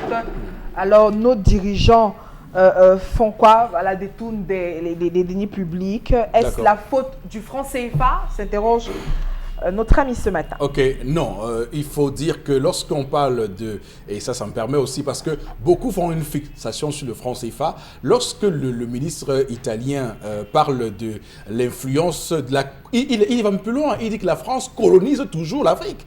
Ça veut dire qu'il estime que la France continue à avoir un impact sur les dirigeants, les choix des dirigeants et tout ce qui va avec. Donc tout ça, c'est la conséquence de ce grand ensemble en haut. On voit très bien que beaucoup de dirigeants se maintiennent. J'évoquais ici à l'introduction que Alassane Ouattara, ça se trame qu'il aura un troisième mandat parce que les récents développements de Laurent Gbagbo font que les réseaux français commencent un peu à trembler. On ne sait pas trop si celui qui va arriver va être capable de conserver les intérêts français. Donc on peut voir cette liste-là. Donc il faut bien voir et bien scruter. On va tout de suite prendre Concy Lamine pour une nouvelle fois. Concy Lamine, rebonjour, c'est à vous. Bien entendu, rebonjour Eric, le concept Salaka s'installe à l'instant pour parler des poêles Red Copper. Ah ben oui, rien qu'entendre ce nom, on a envie de les avoir à la maison. Rien que bien entendu, il faut le rappeler, ce sont des poêles de qualité supérieure. Et c'est des poêles qui ne collent pas, c'est des poêles durables, c'est des poêles solides, c'est des poêles qui vous permettent de faire des fritures, de réaliser des gâteaux et bien entendu de faire des crêpes, encore appelées panquettes. Vous les avez donc au magasin 1001 tapis au prix de 14 000 pour cette magnifique poêle révolutionnaire. C'est une poêle pas comme les autres. Elle est élégante, elle est stylée, elle est nyanga, elle donne l'envie de faire frire le poisson. Ah ben oui, ceux qui aiment dans les panquettes, encore appelées crêpes, c'est donc l'occasion plus que jamais de commander dès à présent votre magnifique poêle révolutionnaire, la poêle Red Copper, que voici en direct à l'émission. Regardez l'intérieur, l'extérieur, eh ben oui, tout simplement stylé. Vous l'avez donc à 14 000, cette magnifique poêle. Elle est en même temps médicale, bien entendu. Vous l'avez donc à 14 000 du côté du magasin 1001 tapis qui est situé en plein cœur d'Aqua, en face du Palais d'Ika, à l'entrée de la rue Mermoz. À côté, bien sûr, de la poêle Red Copper, on a également c'est-à-dire ces gants de cuisine, ces gants qui vous permettent de sécuriser vos doigts, ces gants qui vous permettent d'ouvrir la marmite qui est en plein foyer. Elles vous permettent, ces gants vous permettent également de pouvoir ressortir les aliments qui sont en pleine cuisson sans être brûlés. Vous les avez donc à 5 000 du côté du magasin 1001 tapis. Ce sont des gants de cuisine pas comme les autres. C'est des gants d'origine américaine. Vous les avez à 5 000 au magasin 1001 tapis. Ah, bien entendu. Alors ceux des téléspectateurs qui ont besoin de l'ensemble de ces deux articles, au lieu bien entendu, au lieu, il faut le rappeler, chers téléspectateurs, au lieu de 19 000 francs, vous achèterez les 2 articles à 16 500 francs. Je dis bien, les 2 articles, notamment la poêle Red Copper et la paire de gants, les 2 à 16 500 francs.